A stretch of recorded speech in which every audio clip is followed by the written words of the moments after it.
What's up, everybody? Malik here on this fantastic Saturday. We have reached the end of week 4 here in stage 4 of the Overwatch League. And ladies and gentlemen, it is Pride Day here at the Blizzard Arena. Now, I know there's a few people at home who are like, why, Malik? Why is it Pride Day? And I'll tell you why. Because love rules, damn it. It doesn't matter who it's with, love is awesome. And we're here to celebrate people who love who they love unapologetically. Now, anyways, we got a great day of Overwatch action ahead of us. Later on, this place is going to be covered in green because it's going to be the Houston Outlaws going up against the LA Valiant. And we got a lot of fans of both teams in the building. But we're kicking off today with a matchup between the London Spitfire and the LA Gladiators. Now, earlier on in the season, the storyline between these two teams was all about Fisher leaving the Spitfire, having a chip on his shoulder, and wanting to get redemption against the Spitfire. But ever since, and as we approach the playoffs, the story has changed a little bit. And these two teams, they're so close to each other in the overall standings that neither one of them can afford to lose. And just a little note for everybody out there, the London Spitfire have never defeated the LA Gladiators in regular season play. So they really need to win today. This is the day they need to do it, because if not, they're gonna slide in those standings. So yo, Blizzard Arena, you guys ready to get the action going? I am too. Happy Pride Day, everybody. Let's get this payload moving.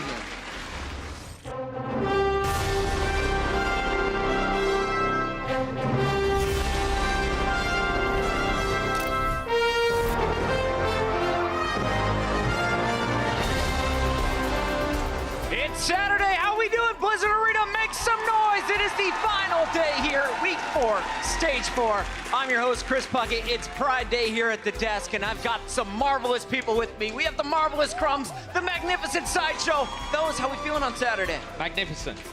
And marvelous, presumably. We actually have some amazing games coming up as well. And ticking towards the Stage 4 finals and then the overall playoffs, every game is mattering. So that's what I've been waiting for all season, Puckett. We're down to the final 5 days of the regular season. We got the Stage 4 playoffs next Sunday. But really, it's all about your last 3 matches if you're any of the teams playing on the stage today. And let's start by looking at the schedule. A little bit later, you're seeing the XL take on the San Francisco Shock, but really, it's that 5 o'clock match. The Outlaws, trying to keep themselves in playoff contention, need a win over the Valiant. And the one we're starting with right now, we got a huge battle going down between our other LA team, the Gladiators, as they take on the Spitfire. Now, speaking of the Spitfire, we saw them fall to the Valiant last week. It was a close match, but eventually went 1-2 in favor of the Valiant. But now they take on their former teammate Fissure and the Gladiators, who are locking up that 6th place right now. We need to see London get a win, though, if they want to jump up the leaderboard, because they need to steal back that number 3 spot from Boston, because performance bonuses are on the line, and this isn't something we've talked enough about. If you finish 3rd, you're guaranteed $150,000 bonus. That's right. There is a lot of moolah on the line and little hidden cracks in these standings. And so these teams can't really afford to be swayed by this, because New York Excel, sure, they've already locked in, as well as Mayhem, Dragons, and Fuel. But if you're thinking like London and LA, oh, we want 2nd or 3rd and all that nice money. Well, you got to focus on your playoff chances first. You don't have to worry about the seeding. You got to make it before you start stressing out about all these other. Absolutely. And speaking of those playoffs, only the top 6 will make it into the season playoffs once the regular season is over. And those playoffs, $1.7 million on the line. So we got a lot of money coming to the players this coming month. So Josh, walk us through what we've seen from the players. What are you expecting today, and who are you looking out for? Well, I'm looking at the Gladiators, because if you take a look at their upcoming schedule, every match is required for them to win. They have the Dragons and the Dynasty, but the Dynasty have started stepping up. And for the Spitfire, this upcoming game, this one's very important. It's a risk not to win each one of their remaining games, because there are teams breathing right down their neck. Having said that, they've come off a very good week last week, beating the NYXL and the Fusion, and they're looking very strong so far. So all the signs are pointing positively for the Gladiators, but they can't rest on their laurels. I think one of the biggest shocks this week was when the Gladiators dealt NYXL only their 5th loss of the entire season. They were down 0-2 at the half, but managed to pull off the reverse sweep. Crumbs, talk us through it. How did they get the job done? So they started the reverse sweep by, of course, winning control. Pulling off a reverse sweep means you're going to have to win 2 of these game modes out, and they were able to do so swiftly.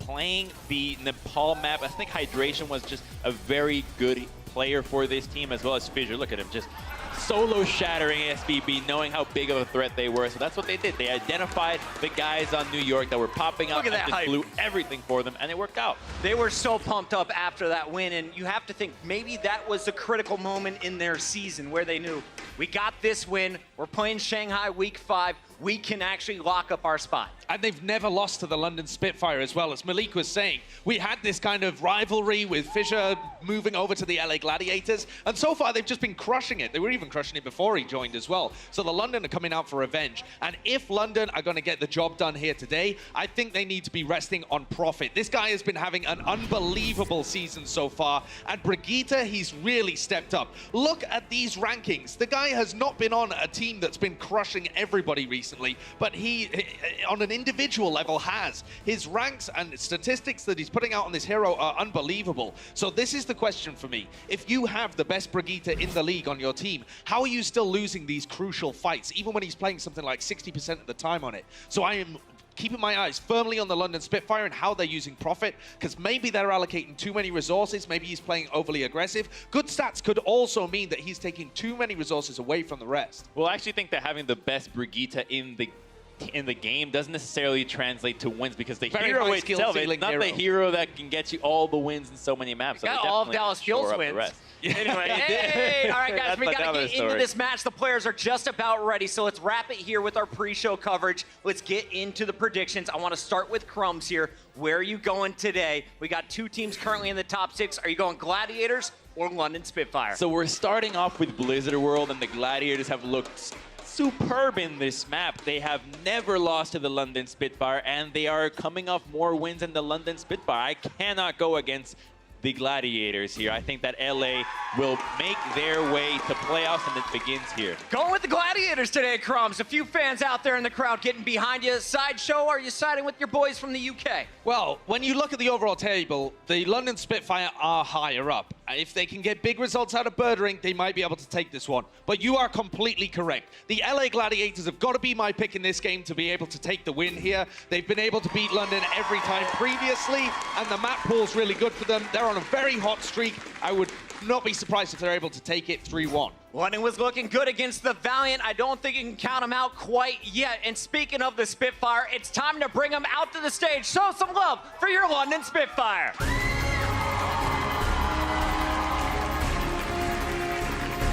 London, a dominant force early in the season, now finds themselves at the end of Stage 4 with a 23-14 overall record. They're at number 4 behind Boston, and a win today would help them jump back up to that number 3 spot. I was talking about Profit, and he really is an MVP candidate for this team. He's top 5 in the kill participation.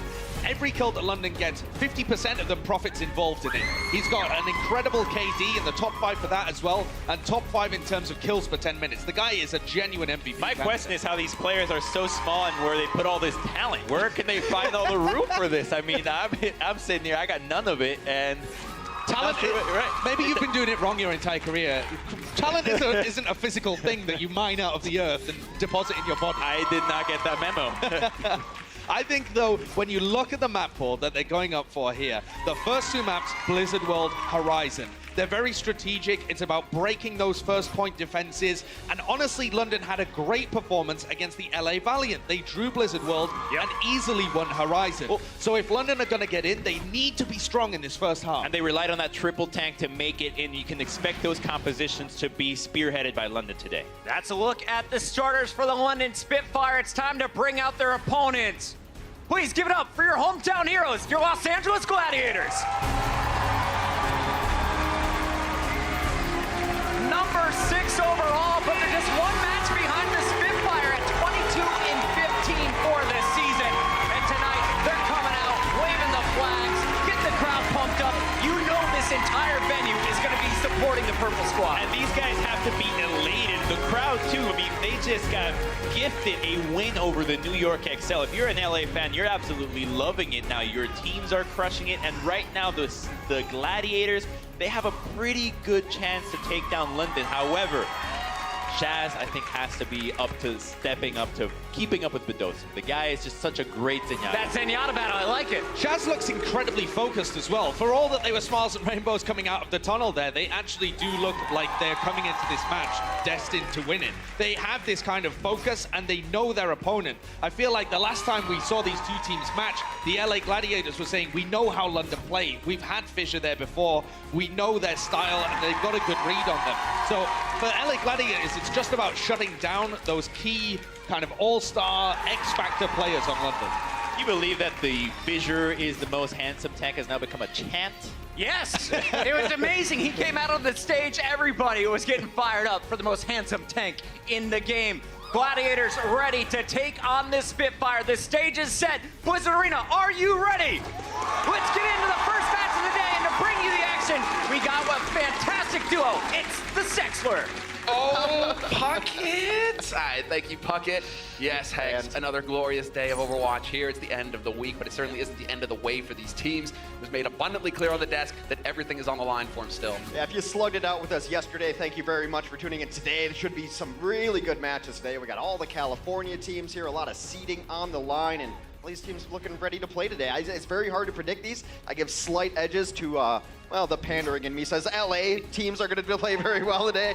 But yeah, it should be close. London's still a lot to play for. They're still sitting high up there despite recent results. That's how good they were in the first couple stages. So definitely give the Gladiators an edge based on the map pool, though. That's going to be it. But, I mean, it is going to be a lot about this battle. There's a lot riding on it between Fisher and Gesture. Yeah. Fisher, you know, the unwanted son from Spitfire cast out into the wild to find his way, and now he's coming home to show him who's boss. Very close between these two. People always talk about Gesture as one of the top 5 tanks, but you start considering MVP with the word value in it. I mean, this team has looked, the Gladiators that is, have looked way different since they've gotten Fissure on this team, has really opened it up for them, and everyone else has kind of stepped up their level of play. The supports are very good.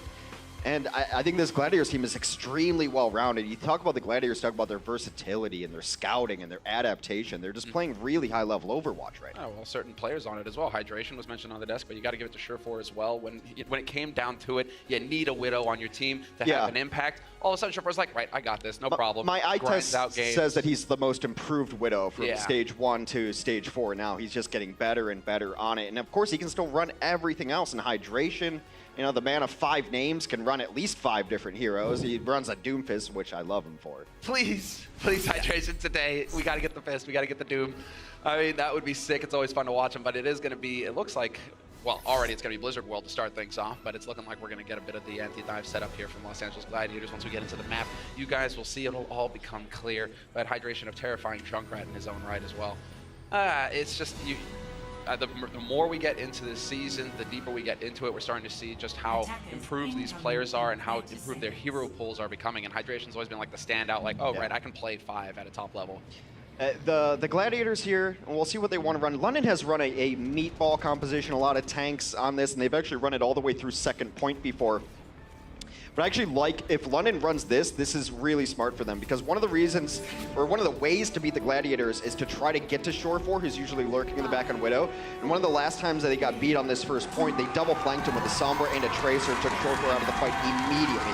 So if they run this Sombra, I really like it. You've got to put pressure on Surefour. Will very likely be in the back lines, not going to join his team in the low ledge. We're going for it again. We've seen this with some frustrating results for London Spitfire in the past, but full dive. Now we get to see, are they going to make it work this time? Los Angeles Gladiators, they've got that setup that's designed to handle what London Spitfire are about to throw at them. Hydration is going to have a field day here. Really looking forward to see if Birdring can step up today. He was always in the talk for MVP early in the season. It's not been quite at the same level lately, but I think he's become reinvigorated with his team, re-entrenched, and now that they've slimmed their roster down, everyone knows their role. Gesture jumping in with a little text, flips around, gives him the butt. Yeah, gives him the butt, doesn't give the headshot there. So, trying to minimize the damage taken, obviously, with Surefour hitting shots left and right. That's definitely something you got to keep in mind. Prophet, he's looking for him right into the thick of it. He gets support as well from Birdring, but Birdring gets clipped immediately. Gesture as well, and the dive falls apart here for London Spitfire. Saw it, the patience there from Prophet, waiting for his teammates to get in position, waiting for them to back him up, but they just get obliterated. It's just the difference between setup and execution. I thought the setup was there. They had everyone exactly where they wanted to be in position. Were unable to execute and focus on the same target because Birdring died so early, but I think you just do that again. That was a beautiful setup for them. Prophet lurking. once again. Can she hear me? Can she hear me? Surefour already backing off. He's used the infra sight so they can see through the walls now. So Prophet, well, the game is up. Void definitely going to be jumping on you, forcing him to change up his positioning. So Prophet's on the other side of the map now. Well, it's looking like Los Angeles Gladiators have just accepted. They're going to give ground. They're going to keep bleeding time off this clock. Force London Spitfire to jump in on their terms. Prophet's in the back line again, but he's all alone. You don't want to take the dive duo into 2 supports by yourself. So Prophet's just back there with a little pressure. Jester jumps in, trying to focus down targets. Now Birdring has to get in on this mix. All right, so now Big Goose, can he get the res off? Because Prophet is lurking, waiting to try and deny it. Prophet is just staying on top of Big Goose right now, does not want to let him get the res, and that's going to keep Big Goose occupied. Looks like Shaz is going to have to res up the old-fashioned way. 2 ticks picked up for London Spitfire now. On the first point, they are making it work. Hydration kind of getting bodied right now, nearly chucked off the side. He somehow holds, though, and Dosha will be the one to find a kill on him. A Jester with a very good initiation with his Tracer partner on the ground. Now Birdring comes to life with the cleanup blade, but that fight was won with Prophet and Jester picking the right targets in the background. And you know what? It's kind of strange to say, but I missed dive. That's pure dive. You get your Winston in, you get your Tracer in, and this is a strategy that's been employed in Overwatch since mobile tanks became much more popular. You see it work to perfection there. Birdring was a little late to get in the mix. I would have liked him in there as well. He was kind of just lurking on the rooftop, but still finding his footing here. They will transition into a Brigitte as they go to second. Brigitte Widow. Brigitte Widow, and again, you guys saw those stats for Prophet. Definitely one of the best Brigittes in the league. So we'll see what he's capable of here, as he is mainly going to be playing point. Surefour again, just taking the shots. He has to know that Birdring has made the swap as well, though, so he'll have to be careful about these angles. And while obviously, now that he can see through walls, clear as day. A couple of volleys coming through there from Shaz, trying to keep Surefour honest. That'll be a Los Angeles Gladiators now just contesting at the bend. They don't really want to let him get around pylon terrace for free here, so Gladiators going to put up a bit of a fight and force London to initiate into him. Prophet with the bash there, not quite finding the room, though. One of the things we were talking about in our meeting with our stats guy is that perhaps Prophet is the best at the combo here of the bash and then the flail and actually finishing off heroes rather than just the WM1, but WM1 works as well. Walking right through, getting so much healing. Brigitte heals by herself, but also you get a Mercy and an orb on it. Yeah. That is an unkillable shield maiden. Denied the res as well. So they're trying to bring Fisher back. He's not having any of that. Big Goose gets nailed immediately. Right now, London Spitfire are looking fantastic. 2.5 minutes on the clock here. They're getting close to that second point, so it's going to be another fight coming in from Los Angeles Gladiators. Again, though, Fisher getting chunked immediately down to low HP. It's really going to draw the attention of his healers. Big Goose dies. He can't even get the Valk off. 98%, and he gets out, so it is going to be a bit of a tight spot here for Los Angeles, trying to hold. Void gets headshot by Birdring. 2 big kills here for London Spitfire to start off the fight. Jester's been a monster so far already. 7 eliminations, 4 final blows, 2 of those already from Primal Rage kills. Yeah, he's definitely going to work right now. Jester is not messing around. But now we have Big Goose back in the fight. He did go for the wings. So London Spitfire, that the Prophet means that they are going to back off. Doshin going to get plastered against the wall as well by Shaz. So reset, they have the time, plenty of it here, London Spitfire. Shouldn't be getting too flustered. Well, the Brigitte battle was won on the ground by hydration there, took Prophet out, and you know, we oftentimes overlook taking out Brigitte as almost the same as taking out a support depending on the composition. She does heal, so she's a jack of all trades, does a lot of things very well. Of course, stuns have been the most notable addition to her kit, but when you take out Prophet, you're taking out a lot of the healing for the tanks who are in the front line, because sometimes the Zenyatta is focusing on giving orbs to the DPS who might be mucking around elsewhere. Say them. Surefour again. Always going to be the one looking for those early kills. Grapple playing. It's a great rally. Flank. Yeah, look at that yellow. Just fill up the health bars. That's armor on top of shields right there. Everybody gets all of it. That was a big gripe I had with some teams yesterday. I felt that they weren't using rally in the right positions. Very true. It's something we noticed and talked about a little bit here. London Spitfire, though, fully armored up. Big, beefy targets here for Los Angeles Gladiators. You can see Hydration kind of hanging out here on top, waiting to drop in on this point. As soon as he gets the go-ahead from his team, if he spots a high-value target, he's going to go leaping in, tries to get the armor there. He does manage to keep Void alive. Back and back. That's going to be Shaz using the trance as well. That's certainly going to help. So support also getting thrown in here. Yeah, Primal was forced out because of that stun lock there. Jester didn't want to go down while he had Primal Rage up. Another kill for Birdring. Jester will finally fall for short for the snipers on display. Big Goose get the res off here, Surefour. No, they're gonna have to back out. No, it's not gonna happen. Nowhere to hide. Fury lobs that self-destructing mech right over the wall. Exactly where Surefour and Big Goose were trying to hide, and there was nowhere to go, and they will succeed in picking up the second point. London Spitfire at the end. not a whole lot of time left to pick up the second point. They did get stalled out by the Gladiators, but a minute and a half now for London Spitfire to attempt a push for the third. There are a lot of great maps and great specific points on maps for self-destruct angles, but I think this one is really starting to take over. It's this area over here where the supports are always trying to hide behind this wall. If you can launch it over the sign of the Reign of the Black King, you're almost always going to find something. We see 2Ks, 3Ks there all the time. So far, you could even see him not even be able to get the grapple out of in time. No, that's excellent tech there from the D.Va side. I mean, like right now, Hydration's in a bit of a spot. He's getting slammed. Caught in a bit. Well, basically Gesture there to just swing a hammer in his face. Didn't know which way to face with the shields, so he will get picked to start things off. Los Angeles Gladiators down a man. And while Gesture trying to keep it alive here, Prophet and Gesture playing the point. Fisher's going to try and knock him off of it, though, trying to throw them out of position. But it will be London Spitfire coming right back together again. The healer's there to back up the tanks. And in the meantime, you've got Birdring just taking shot after shot. Gesture's just unkillable. He's got a Mercy in his backline. He's sitting right next to Prophet. Those two work very well as a duo, especially when Gesture is on the Reinhardt. They work on Shield Bash and Earth Shatters constantly. Another big self-destruct, and now that Earth Shatter is up. Let's keep an eye on Prophet, who gives everyone even more armor except Birdring. Birdring underground. You're a sniper. That happens. We'll see if they can get the stun and slam combo as Fissure comes up on his own Reinhardt. Rein game's incoming. Yeah, exactly. Fissure one of the best at Rein, though, so it's going to be tough to catch him with the shield down. Or you can just bash him down. This is, yeah, the bash combo from Prophet exactly to open it up. Self-destruct going to get thrown in right on the edge. We'll have one shield, but Gesture gets caught. Could have been Hydration with the bash, could have been a perfectly timed setup there, but Gesture not going to be able to get that Earth Shatter off. He's got to run back into this. The trance is in, and we will get the res off thanks to the trance. There it is, straight up. Catches Fissure with the shield down. Void gets demeched. 2 big kills here to start things off for London Spitfire in this fight. Big Boo's going to go for the wings here, trying to keep his teammates alive, but I think there's just too much pressure here for London Spitfire. They've only lost Birdring and Prophet. Never mind, they're Surefour. Surefour has something to say, and they use that res right before this fight. Gesture's looking for the backline. They're trying to deal with the problem that is Surefour. His attention divided now. The resurrection, or respawn rather, advantage is going to be largely in favor of the Gladiators here, getting pushed out. The Hydration Fist looking to end it. Yeah, 2 kills for him. Instant right back into the fight. There it is. They hold at the end. Los Angeles Gladiators. This is the thing with Widows. Where it's like, oh yeah, okay, 3 kills, should be looking good. The Widow's just like, actually, hold on, let me just go ahead and kill 3 and even this out real quick. In the blink of an eye. Surefour. Really nice play right prior to that, though, from London, though. I mean, you lose your main tank, and that's rough, but then the response to it was picture perfect. We have to transcend right now so that we can get the resurrection off, so that we can get this Earth Shatter in. Enormous stuff there. But then you always have to account for Hydration coming out on the Doomfist at the end of maps. He plays it in the middle of maps as well, but comes in. He's such a good cleanup hero. He's like a stall hero. And what you want in these situations is a single kill. And a single kill instantly, that's what Doomfist gives you. Exactly, there you go. God, this is what turns it around. This is what turns it around. You get that 1 kill, all of a sudden it's worth. So Hydration, again, master of many heroes. Just putting that on display.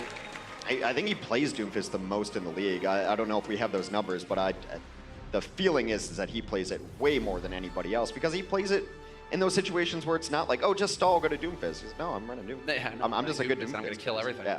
It's all good. It's also really good in this meta, too, because if you're having problems with Brigitte, and Doomfist doesn't care.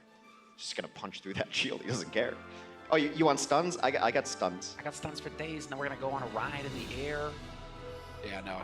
Hydration, making it up. I mean, really just Surefour at the end. He only ended that first half with 4 kills, 4 frags, but yeah, like, what, 3 of them came in the clutch at the end when his team really needed him. So, a bit of a quiet start for Surefour, but...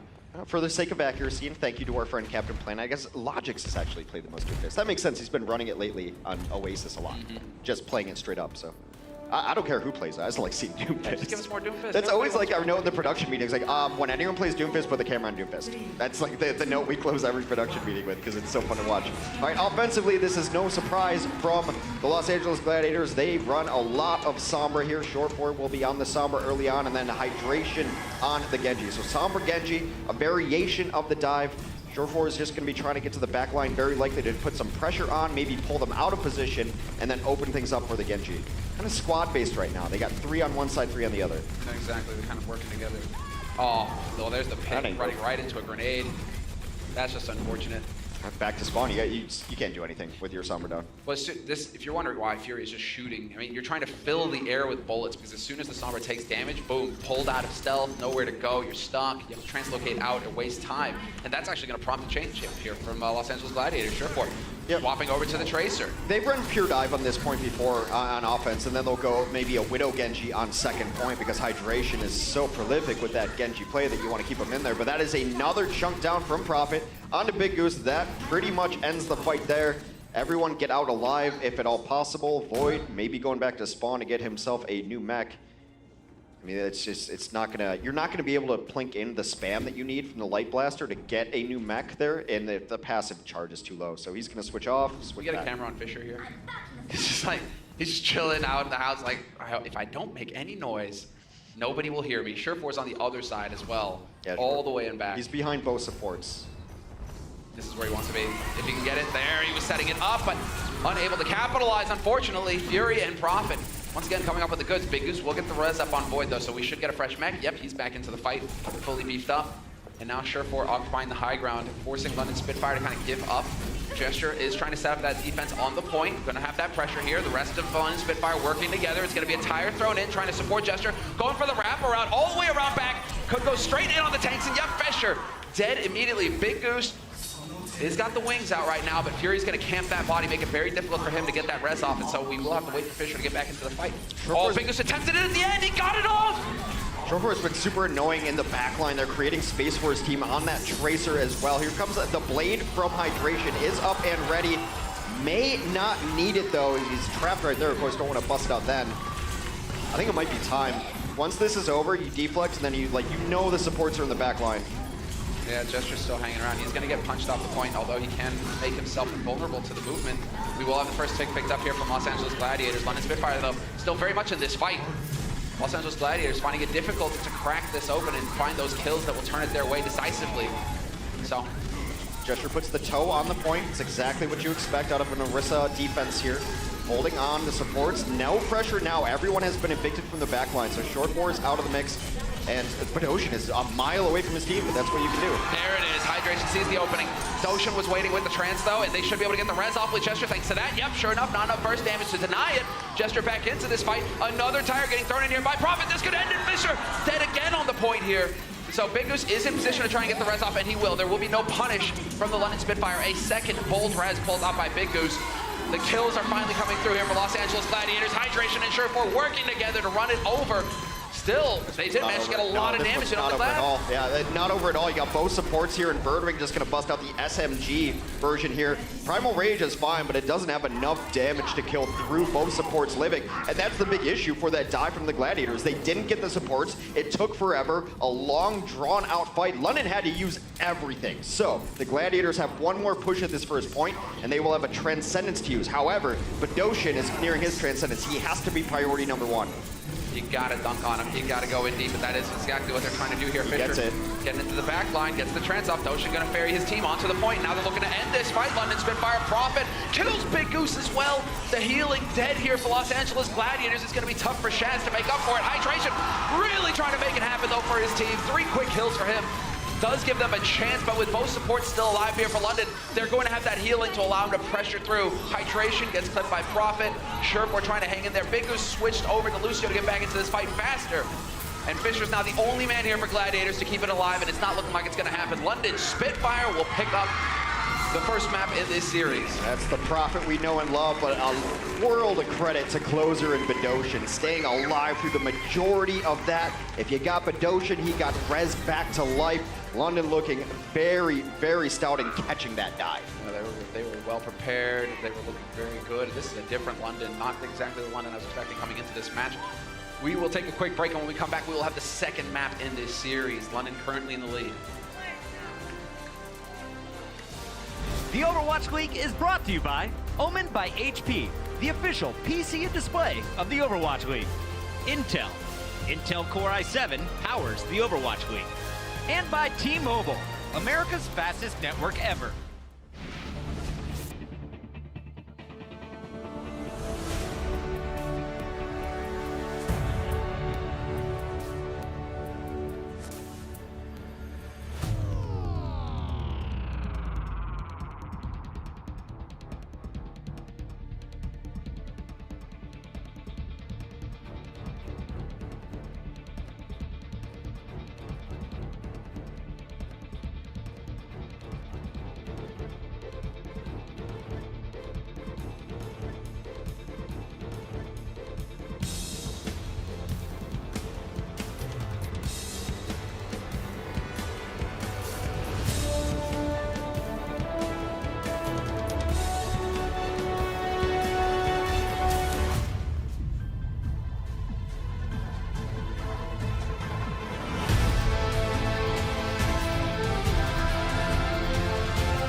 is looking great for Los Angeles Gladiators. Icing on the cake.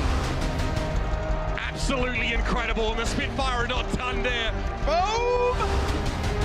Fisher is going to open the door with the Body Blaster and nothing else. That's all this man needs. Fisher walking away with 3 huge kills in that fight. Prophet is just relentless, and Hagenpin, what was that?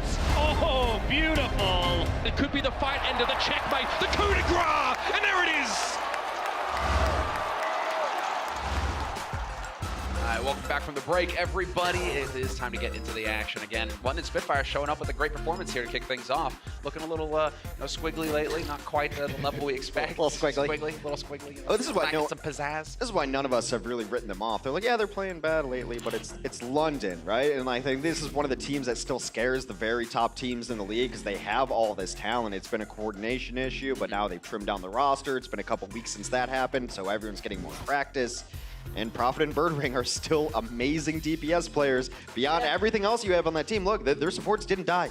They didn't die. They got dove and didn't die the entire game. Shore4 spent most of the time looking for openings, and they just shut the door every time. That's exactly it. And what? Okay, the only guy dying on our team is Gesture. He's your main tank. Sometimes that's his job. He just goes in and dies. He gets rezzed up again by Closer. Yeah. Bishu's going to come in for Void as we go to Lunar Colony, but you're right. That's kind of been the style of Overwatch that we've seen in the Overwatch League. It's okay for your main tank to die if you know that's the plan. Sometimes you have to stay in there for the last 3 ticks of the Tesla cannon to make sure that you're going to get the kill to follow it up. And a lot of tanks know that, and they're not, they don't care about their stat card. They care about W's. Exactly. That's what it is about the team. The team. We lost the stats from the last map, though, because I think Gesture was running pretty high on final blows as well. So it's like, he's dying a lot, but he's also in like every fight. He was killing people with Primal Rage as well. He played very, very well. Now, as we go to Lunar Colony, hopefully we see the cool offenses that both of these teams have been running. The London Spitfire have run the Big Beef composition, but they do this interesting thing where they go left instead of right. You see most teams will go exactly here. They will go underneath the team and try to push up through those stairs and then maybe force them back to the point. London, when they run it, have gone far left on the side, usually where you see Sombra's flanking to, but it does not appear that that is the composition they want to run in offense. All right, man, let's just dive. Let's dive today. I'm into it. More dive. I feel like we were watching the same kind of London that we saw last week, except that now the dive is actually working for him. Something has changed here with this team. Could be that Birdring is just getting headshots all over the place. Could be that Prophet's, he's Mr. Consistent as far as we're concerned. There we go, Birdring with the Reflect. Gonna be able to ferry his team out across. A quick move there by Closer. That was definitely risky. Well, they got 4 in. 4 are in unscathed, so they do get in position. There's a big pack down there too, which really helps. And now Prophet is on the back line, trying to put some pressure on the point. Shore4 is able to take down Gesture, though. That really hurts their chances, and now their chances are over. Lane coming to play today. A couple of nice kills for him. Yeah, that's pretty much it. Sad that Prophet didn't go back into pressure again once Bishu moved off the point, because they lose that progress on the first tick. He might have been able to sneak it. But they are going for the reset here on London's side. Not a whole lot of ult percentage to work with, whereas Shore4 obviously already up to infra sight, so that's going to make life difficult here for London Spitfire going into this next push. You'll be able to see them coming. There will be no surprises. Bishu just scouting out. They do get Prophet into the backline, trying to pull some people off of the front door, opening that gate for the rest of his team to try to get in. Badoshin is left behind straggling, as is Zenyatta. He's going to wait for the rest of his team to put some decent pressure on the point so that he can come in where the attention is divided. Gesture, I don't know why you're peeking. Oh no, this is actually to get more healing done. Solid timing now, but Shore4 not going to have it. 2 headshots for him, secures a kill on Gesture, who will get rezzed up immediately by Closer. Still, Prophet trying to stay alive on this point, forced to use his recall, and so Hydration definitely going to be pushing him back. Fury still kind of hanging around here right below, or above rather, as Gesture and Closer are moving in. They're going to be, this is an all angles assault onto this first point now for London Spitfire. Shore4 being pushed all the way back. Prophet being very annoying. Prophet now back to spawn. That's an unresable position, even if they had a res available. Birdring falls shortly after. That's all your damage gone. Time to signal the retreat if you're London. So it looks kind of weird there that Gesture's poking out while the infra sight is on, but he's doing that just to get free support charge. You saw Closer was getting the healing done on him. Badoshin had the orb on him as well.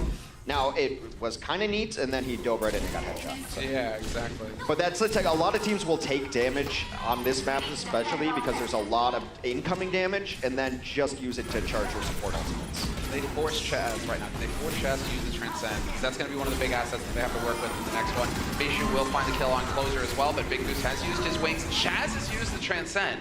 So they could go for the hard reset here, London, and then count on Birdring to roll in with this blade and do a maximum amount of damage. Yep, sure enough, he's gonna go straight for it. Big Goose looks like he's able to dodge death this time. He does manage to get all the way back in, but he's losing the rest of his team in the process. Fisher, the next one to fall here for London, fully capitalizing on Birdring's ult. These dash resets have been silly good, and he gets all the mobility that he needs. The remac is going to come through, but not going to last very long. Oh, he's stream like I told you off camera. I'm not going to put it on camera. Birdring's going to have a good day today. Yeah, he's look at him. He's already the one making all the difference there for his team. London Spitfire now going to be picking up that first point when it was looking a little iffy there for them, as if Los Angeles Gladiators were just fully prepared for what they were throwing at them. London, with some good execution, managed to make it work. So we will get them assaulting this B point. 4.5 minutes on the clock here for them to make it happen. All right, so they're going to put Birdring onto the Widow. I think you have to run a Widow here no matter what, especially if the defensive team's running Widow. There's so many great spots, and the distance to cover is just too large for your tanks to deal with, especially if they start running the back left and back right corners where they're near spawn anyway on these ledges. Your tanks can try to get there, but you have to go through the side room to even get in there without dying first. Nice pick. Doshin finds the kill. He had some help as well, obviously, from Shuri. And so now Prophet could be looking for that off angle to work with. Yep, he's going to be wrapping on the other side, whereas the rest of his team are just going to power through, take control of that high ground. So Prophet now, can he get into this back line? Surefour is hanging around over here. A little bit of a misblink. No one saw that. Nobody saw that. I'm blink right into a wall. That's my specialty. There he is. Oh, that was the grab used as well. But Bishu will be there to watch Surefour's back. Still, Prophet going to be here to collapse along with Gesture, along with the help of Doshin. They find the kill on Fisher. That opens it up for the follow-up on Hydration. High-value targets are dropping here for Los Angeles Gladiators, but Shaz is going to be the one, at least, to lay out Fury. Forcing out some ultimates, though. They did force out Transcendence, which is okay. Prophet did have a nice opening there. Closer ended up using Valkyrie during that fight, did not find much off of it, so they are behind the 8-ball when it comes to support ultimates, which are so critical in this game. I like how Prophet's playing. He puts some pressure onto Short4 in the back, then a tank has to come peel from them. In theory, that should set up a nice 5v4 on the other side of the map. That's the idea, and I mean, they did manage to get the kill on Hydration to follow it, but enough of that. As far as the flanks are concerned, Prophet's going to make the change over to Brigitte, so see how he's going to be able to manage this. Really wishing he had the heal right there for his teammate, but it's not going to happen. Just the AoE healing instead. Just hit those mouse wands, hit those flails. This is an interesting angle to take. It's such a small room to try to break through on. Have to wait for both your tanks to be healthy, get the Winston out front, get the meat shield, drop the bubble, and try to rotate onto the point slowly. They're getting flanked from behind, though. Fissure. Bad idea, Fissure.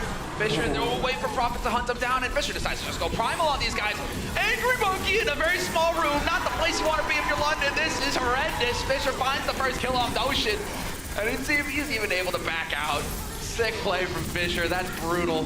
Angry Monkey in a very small room. You know, if they made a film with that title, I would watch it constantly. That sounds extremely entertaining to me. The cleanup, the chase down, they get closer, Birdring Gesture, full reset. And Gladiators didn't have to commit a whole lot. Fisher, he probably could have got out. He was about out and getting a small pack, but then he's like, wait a second. Primal Rage is really good when people are stuck in corners. Not only that, he's got 60% no, so watch already on this. his next He's down to like primal. 68. There's a pack right there. He could go left and he could get to his team. He chooses to do this avenue instead. Just juggle time. Just get in there. I love it. I love it. All out aggression from Fisher. And yeah, he's at 65% already on another primal. That was a whole lot of charge in one fight. Fisher's got the self-destruct as well, so Fresh Mech is just waiting for him. Spot value for these support ultimates now. Both teams have them. Both teams pop Valkyrie immediately. Interesting. Forcing him out into the open. Are they able to capitalize on it though? No. Doesn't look like Gladiators were able to find a kill off the self-destruct. It is going to be Gesture in the back line right now, trying to put some pressure on it.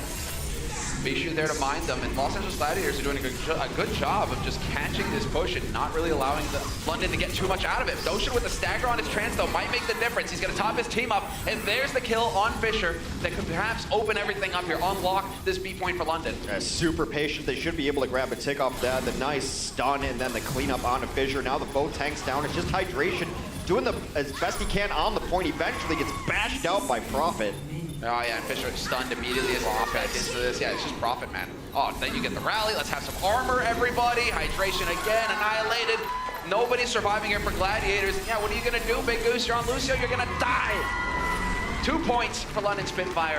46 seconds on the clock. 8 final blows for Prophet now. As he's moved to the Brigitte, I think we saw about 5 of them right there. Just absolutely crush it, gets to the side, everyone sticks with him. They take a nice angle coming in from that area of approach. And then just staggering one by one onto the point against a Brigida is brutal because you're just getting stunned, then everyone has free shots and everyone hits. They're able to finish out Horizon Lunar Colony. Pretty close though as far as deaths and kills on both sides. 16-14, London in favor.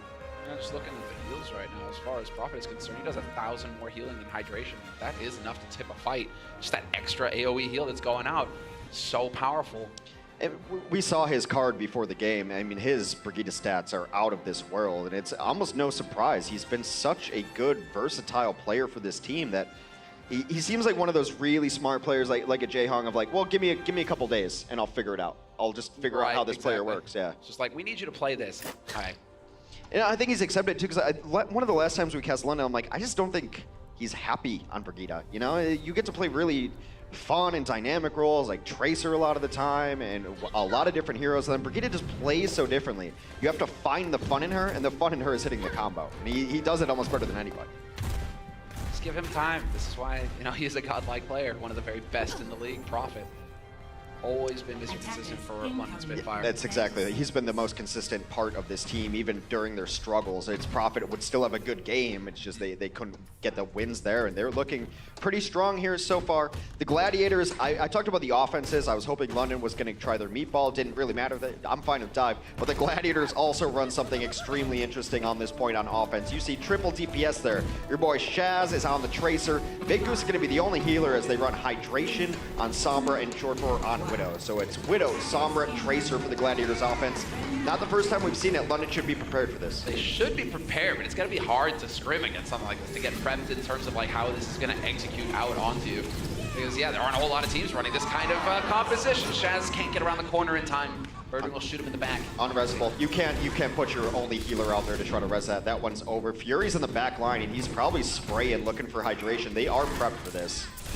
He did actually find Hydration there. So Hydration backed off. Grouped up is London. Yeah, Hydration so far away, might as well be on Earth.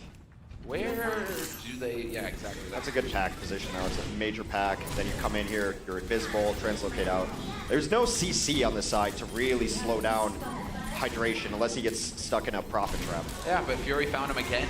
Fury is like, he's getting outside the point, and Fury is just ready and waiting for him. Fisher now is going to be there to back Hydration up, though, so this will change the dynamic, and we'll see if Fury gets any support here from the rest of his team, as they will go for the push. Los Angeles Gladiators feels like they're feeling confident, like they've got enough out of this. The hack on Fury, though, makes him greatly vulnerable, but he will get pocketed by his Mercy. Yeah. Pops right back up again. Hack on a Diva turns into a 2-ton trash can. Not a whole lot of stuff she's able to do there. The dive comes in, and they're able to get a couple very quickly. That's a one fight from Los Angeles. It didn't even need to use the EMP. That's huge. You could snowball this hard. That was off of the end of a Valk from Big Goose, the very tail end of it. Getting all the value. Fury hacked. Fury just gonna get dagger. They can't get through the bouncers. They're too big. They only kill him because they want to go. They want. You know what? They could have just walked away, just fucking zipped away, and leave him back there. Probably would have been the better play, but hey, Hydration's got the EMP ready, so Fisher took a monstrous amount of damage through the door, but that's fine because Jester's gonna get overwhelmed instantly. Prophet with the tire, trying to make the difference here. See if he can find a value target. Oh, that's perfect. Couldn't have asked for better. Big Goose and Sure4 obliterated, dead. Those are the 2 kills that you need. With Big Goose out of it, Sure4 is going to be the long distance damage now out of the mix as well. They bring Badoshin back to life just for good measure, and London will stabilize here. But look at this clock, 5 minutes and 52 seconds to be able to capture the point. Yeah, you got a long way. This is all about the long game here for London Spitfire. Just stay focused. Prophet is swapped over to the Brigida, so no longer any Junkrat play here. But that feels fine. Similar strategy to what Los Angeles Gladiators are running. I mean, right now it's just mirror, just running straight into each other. But who's going to pull ahead here? Prophet could be the man to make the difference again. The heals coming in from Hydration, making sure Fisher doesn't go down for nothing. The self-destruct all the way in the back corner. Eliminates Prophet's shield. He's got nothing to hide behind, but hey, Fearless just runs right in.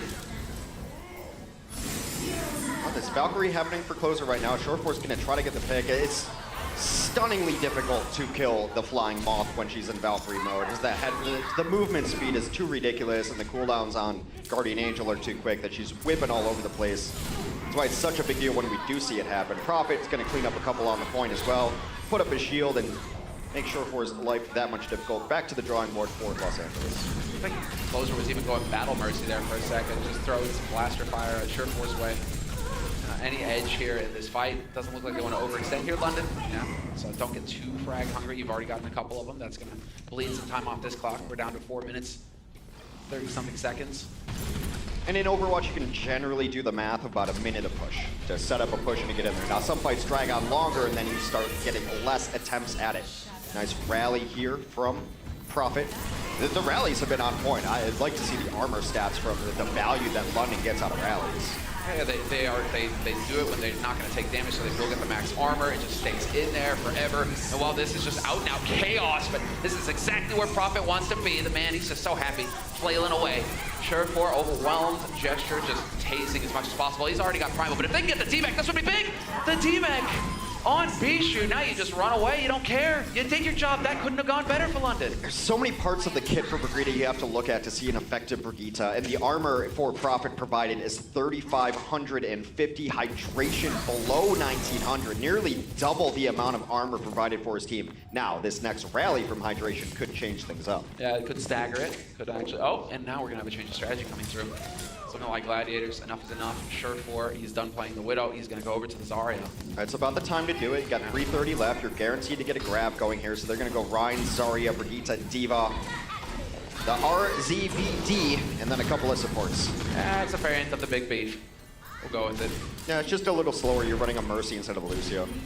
And it's a little more damage because you have a Zenyatta. The Big Beef is generally just talking about the tanks and a Brigitte, and then the supports have been variations depending on which team style. I'm loving this, man. From Prophet, he's already one step ahead. He's like, oh yeah, that's fine. You guys can run that. I'm just gonna throw rockets at you. There's not a damn thing you can do to stop me. Fisher just getting pummeled into the ground. Unless, what, is it going to be Big Goose going Battle Mercy trying to kill this guy? What are you going to do about Prophet? He's just going to keep wrecking you. This is a brilliant switch as well. No one's ever going to be able to touch Prophet. There's no one with any abilities that can reach that high up. Maybe Sure4 can get a beam going, perhaps. You know, like, the people who are best equipped to deal with Prophet right now are actually your supports. Yeah, it's Big Goose and Chaz. Battle Mercy, I just wish that he had died at that very moment that you said that, Hex. You know, that would be so rich. But then again, I was doing the same thing at any moment there. But no, Prophet just having the time of his life. He's already got Barrage online after that fight. 2 minutes and 20 seconds left here for Gladiators. Coming back to life, starting to build those ults. Sure4 getting close to the grab. But this is, I mean, this is such a wide open point that if they just stay spread out here, London, it's going to be so hard to get a monster grab. It's more about just finding that high value target rather than getting the wombo. The Raptors used to be such a problem for teams to deal with. You start putting tanks up there. You've seen that Houston, Jake will actually hang it up there, but here comes a barrage right over the top. No need for any CC on the ground for him. They knock out Sure4 before the Graviton can come out, and now under 2 minutes here. Perfect. That's textbook stuff coming out here from Prophet. Don't worry about throwing the barrage in. You're going to get it again for the next fight, no problem with how quickly you're farming it. So he'll have his ult soon enough. He's at 17, but let's see, because there still isn't really much of an answer here for Los Angeles Gladiators. They did get the rally, so a bit of the armor still on Big Goose. He survived. We saw this from Philly yesterday. EQ had a monster game on Pharah, but it's pretty easy to have a monster game on Pharah when no one shoots at you.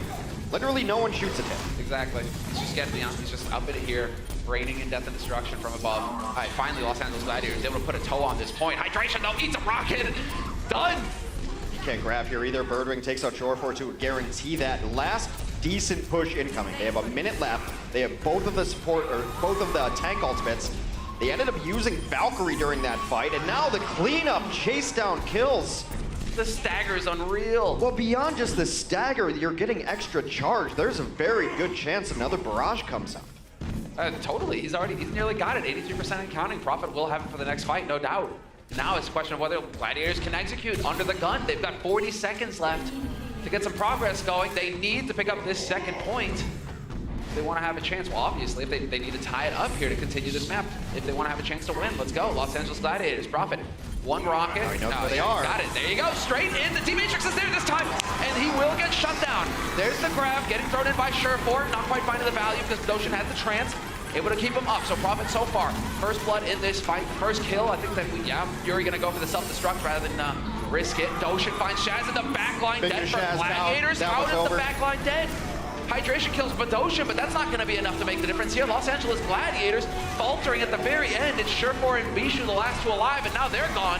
Fisher going for the shatter, but it's too little too late. London Spitfire take the lead in this series 2-0.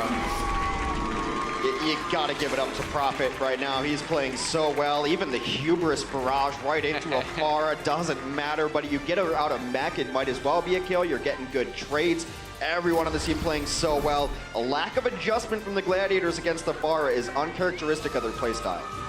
They are looking just a little shaky here, Gladiators. We're going to see if after the break, in this time off, they're going to be able to reset and go into control. Their heads held high. We're taking a break. We'll hear what the desk have to say after that. The Overwatch League is brought to you by Toyota. Let's go places.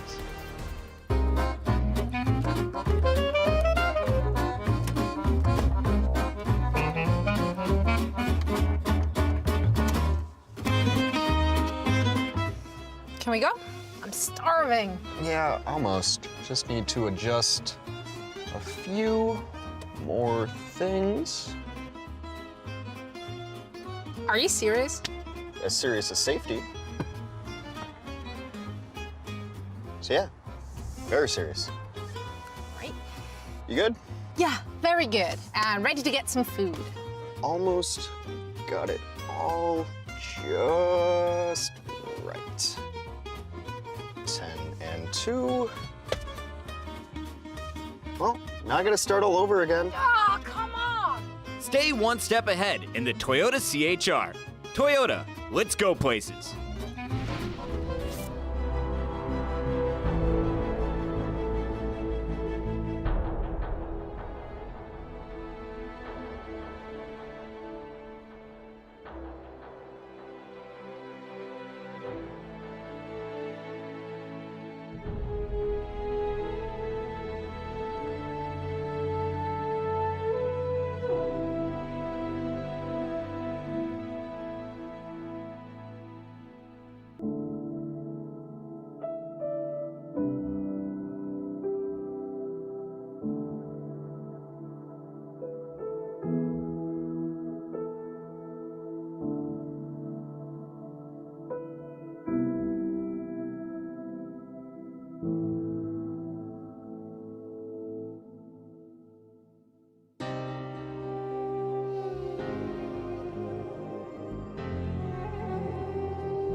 Can someone give me whatever London had for breakfast? They are up by 2 after locking down Blizzard World. They get the big win on Horizon and now are just 1 game away from taking this series over the Gladiators, who are currently in that 6th place spot. Fellas, big matchup here for the Gladiators today, and this is not the result we expected coming into half.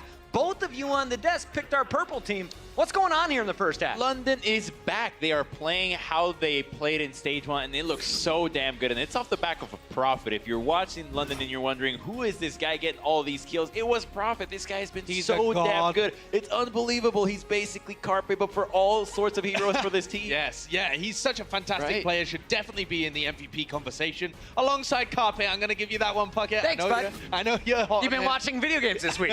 I like it. I have.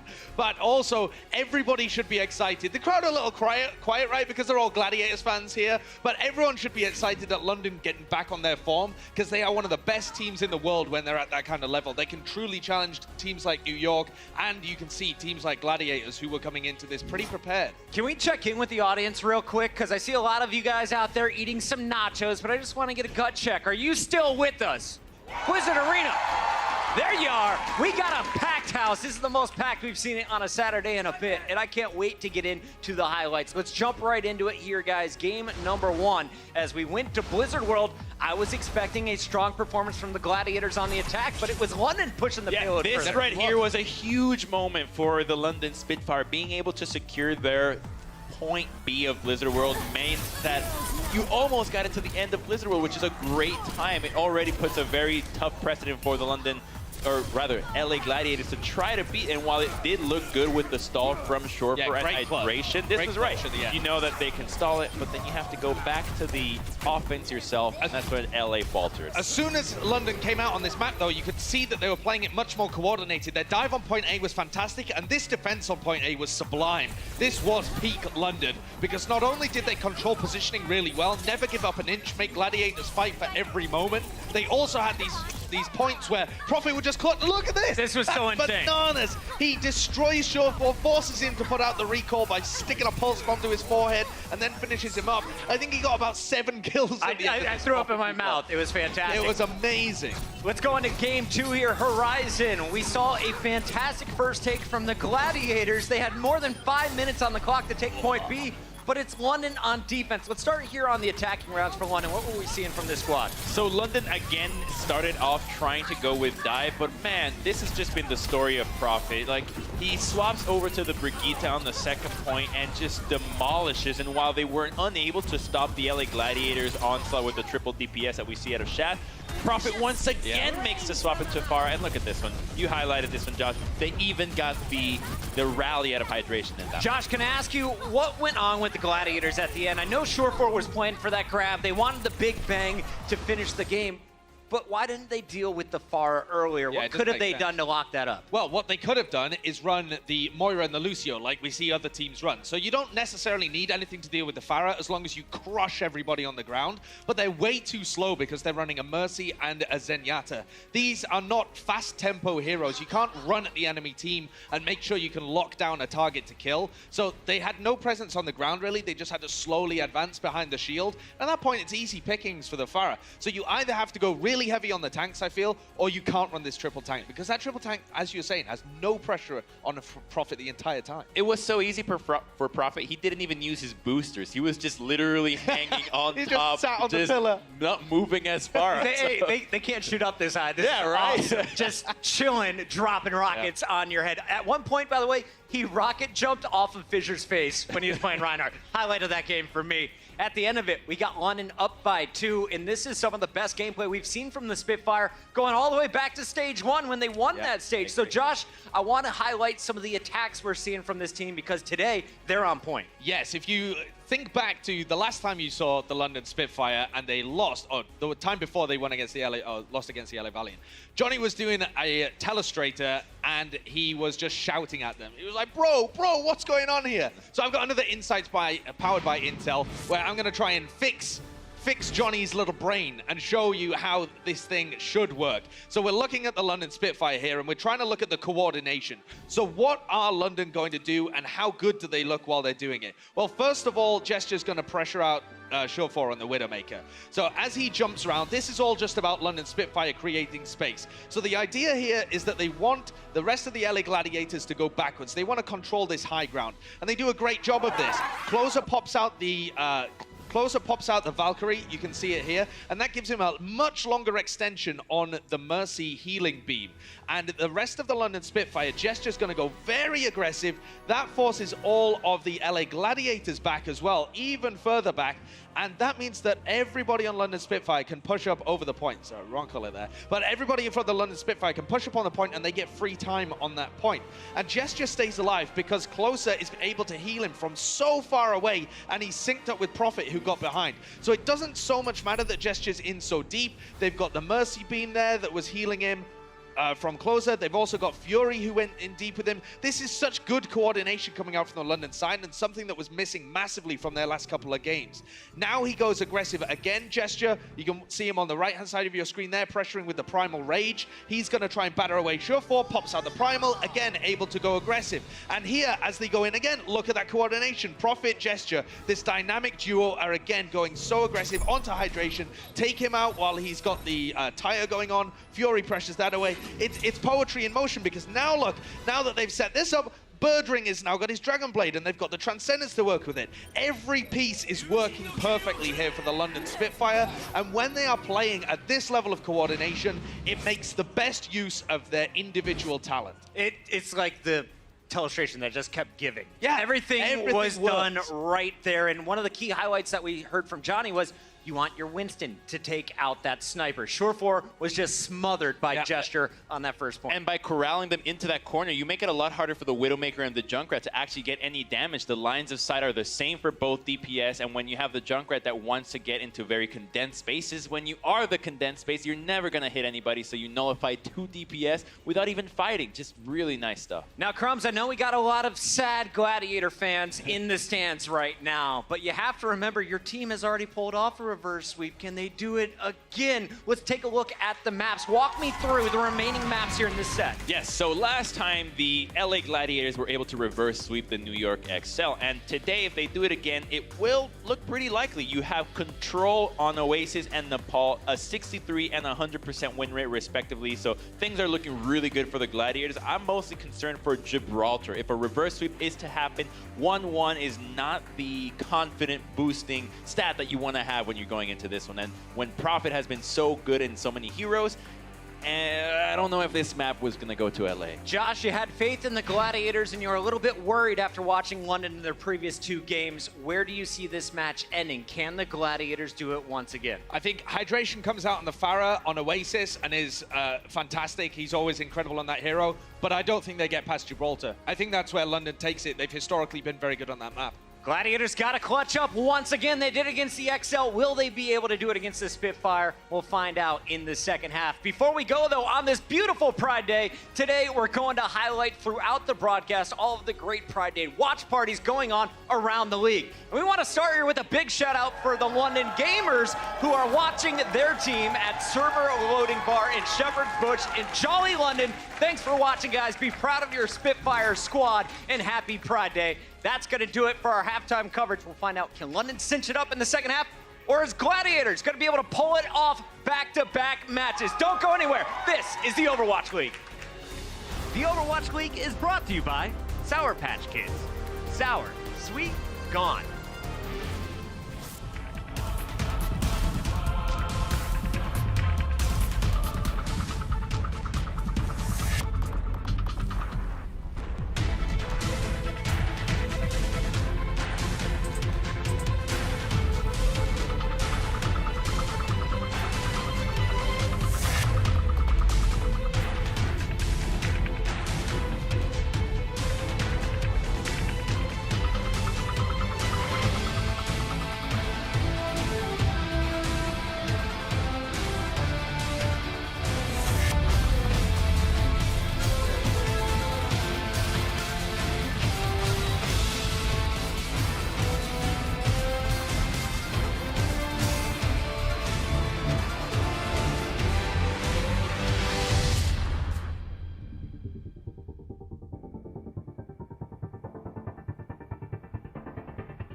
Welcome back, everybody. The London Spitfire currently hold the 2-0 lead over the LA Gladiators. They've been playing their hearts out, trying to do something that they haven't done yet, taking out the Gladiators. And Birdring has been playing like a true all-star. And while we're on that subject, all-star voting powered by Intel is open and available right now. All you have to do is go to blizz.ly/Intel All-Star Game, log into your Blizzard account, and pick your starting lineup for both the Pacific and Atlantic Division. Any combination of DPS players or tanks or support players you want to put together, or flex players, you can do that. So hop on it because voting is on June 17th. You want to get on this ASAPly. All right, everybody? But anyways, the London Spitfire, it is match point London. Can the LA Gladiators pull off the reverse sweep and turn this thing around? Let's find out right now and get back into the action with our casters, Simler and Hex. Thank you, Malik. Right here, man. All right, we're good. Sound guy sleep. So, not that time. I had to do it myself. But that's fine. Heck, That's nice. Because we're on point. We're on board. It's been great. So, I mean, as far as this match is concerned right now, things are not on board for Los Angeles Gladiators. Those guys are struggling to step up to the level that London are putting on display this week. It's been surprising and an exciting match. I mean, I got a little too excited there, maybe a little bit. Let's slip out. Apologies for that. But I like being surprised. So this is great Overwatch. At my core, I'm a fan, right? So like watching London play up to the expectations of what we know they can play. Yeah.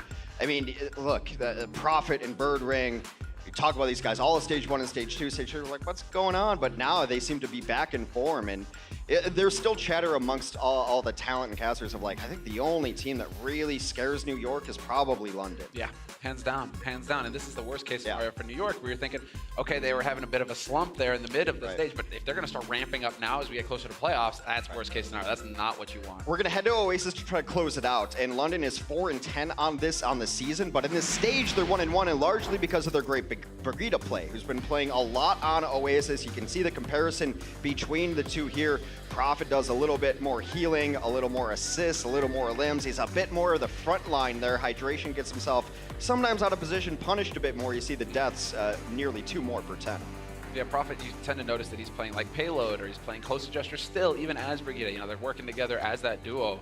And so, I mean, well, Prophet is just all around the beast for this team. I mean, he continues to just be the rock that they've built it around. Now that Gesture and Prophet are working together again and seem to be working together well, this is where we start to get to see that vintage, you know, London that just look unstoppable. Yeah, this is why I love Overwatch, because you'll have a couple weeks of like, oh man, I kind of missed Dive. Then you get to see Dive again, and you're like, oh yeah, there was a reason that I love this composition. It's so fun and fast and furious here. Void will re-enter the mix, subbing in for Bishu. They've kind of been subbing them out willy-nilly. I think Void maybe got some bench treatment. He had a really rough King's Row not too long ago, had like a 0 for 3 Graviton day. So, hey, sit down and think about it just a little bit.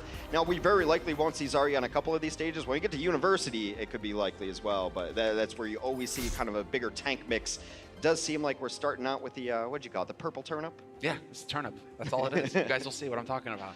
Purple turnip in the middle of City Center. Also, there's a great sign about, you know, Michael Scott hitting people with his cars. This is the map. You see people get hit with cars.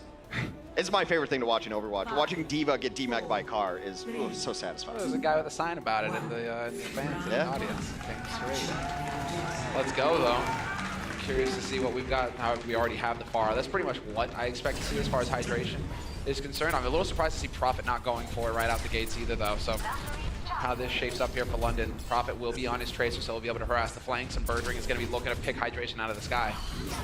As Prophet should be trying to pressure out the opposing Widow so that Birdring can maybe hit the shot after they're pressured, or maybe take a shot onto hydration here. Hey, look, Prophet, Gesture, again, deadly duo, working together. Shaz, Big Goose, under pressure, boom, Fisher uses jump to get back in there to back up his backline. And well, Prophet's just gonna recall right on top of Shaz. Decides to play it safe though. Perhaps not knowing where Surefour was, but now that Birdring gets the headshot on Surefour, and Birdring gets the headshot on Hydration, as soon as he knows that the Widow's out of the picture, boom! He can just start lighting them up! Doesn't even need to hit headshots, the butt of his rifle will do. A nice triple there. Big Goose forced to use Resurrection on Surefour, but first, or actually second control during that Gladiators was able to sneak it, but the main control of the fight one will go to the London Spitfire here. Prophet being so annoying. I don't think he took that 1v1 versus Shaz because he got around the corner and you don't want to walk into a volley. Oh man, look at that. That was clean. This is what we talk about when we talk about flick aim. There's tracking aim, that's your Tracer Zarya, but the flick right there, he's inches away on his mouse pad, and all of a sudden the muscle memory just kicks in. It's like, yeah, that's how far my arm needs to go. Flick right onto hydration. Buddy, well, this is going to be a push that gets snuffed before it can even start. Birdring getting the headshots now, but really, hero of that one is Ocean, kicking it off with a kill on Big Goose. Oasis can be so one-sided one time. Yet again, another kill. 6 elims, 6 final blows for Birdring. 9 total kills for London, 0 so far for the Los Angeles Gladiators. Well, you know, it's midsummer, or nearly there. Time to go dance around the purple turnip again. Yeah, I don't know what it was. I just hear that Birdring has been playing a lot better. He's mentally in a better state. Finally over his injury. Yeah, I'm gonna have to find Tasmo too. I told Tasmo last night. I'm like, I watched Birdring today. Watch him. You called it out. Okay. I did, man. I swear to God. Prophet. I need verification of this. I'm finally right about something. It doesn't happen often. Get out of here, Hex. All right, hydration. It'll be the one to lay out gestures. That's going to be the start. There's the stun combo. That's going to force Fury back around the corner. Fury's got to self-destruct. Couldn't decide. Definitely probably not going to use it here. No real use when your entire team is dead. So he'll go back over, but they're at 79% for London Spitfire. One good fight. Hydration with a nice play there as they've gone off of the Pharah onto the Brigitte. You get plucked out of the sky a couple times on Pharah against the opposing Widow, and you just can't run it. You run it and you make them deal with it.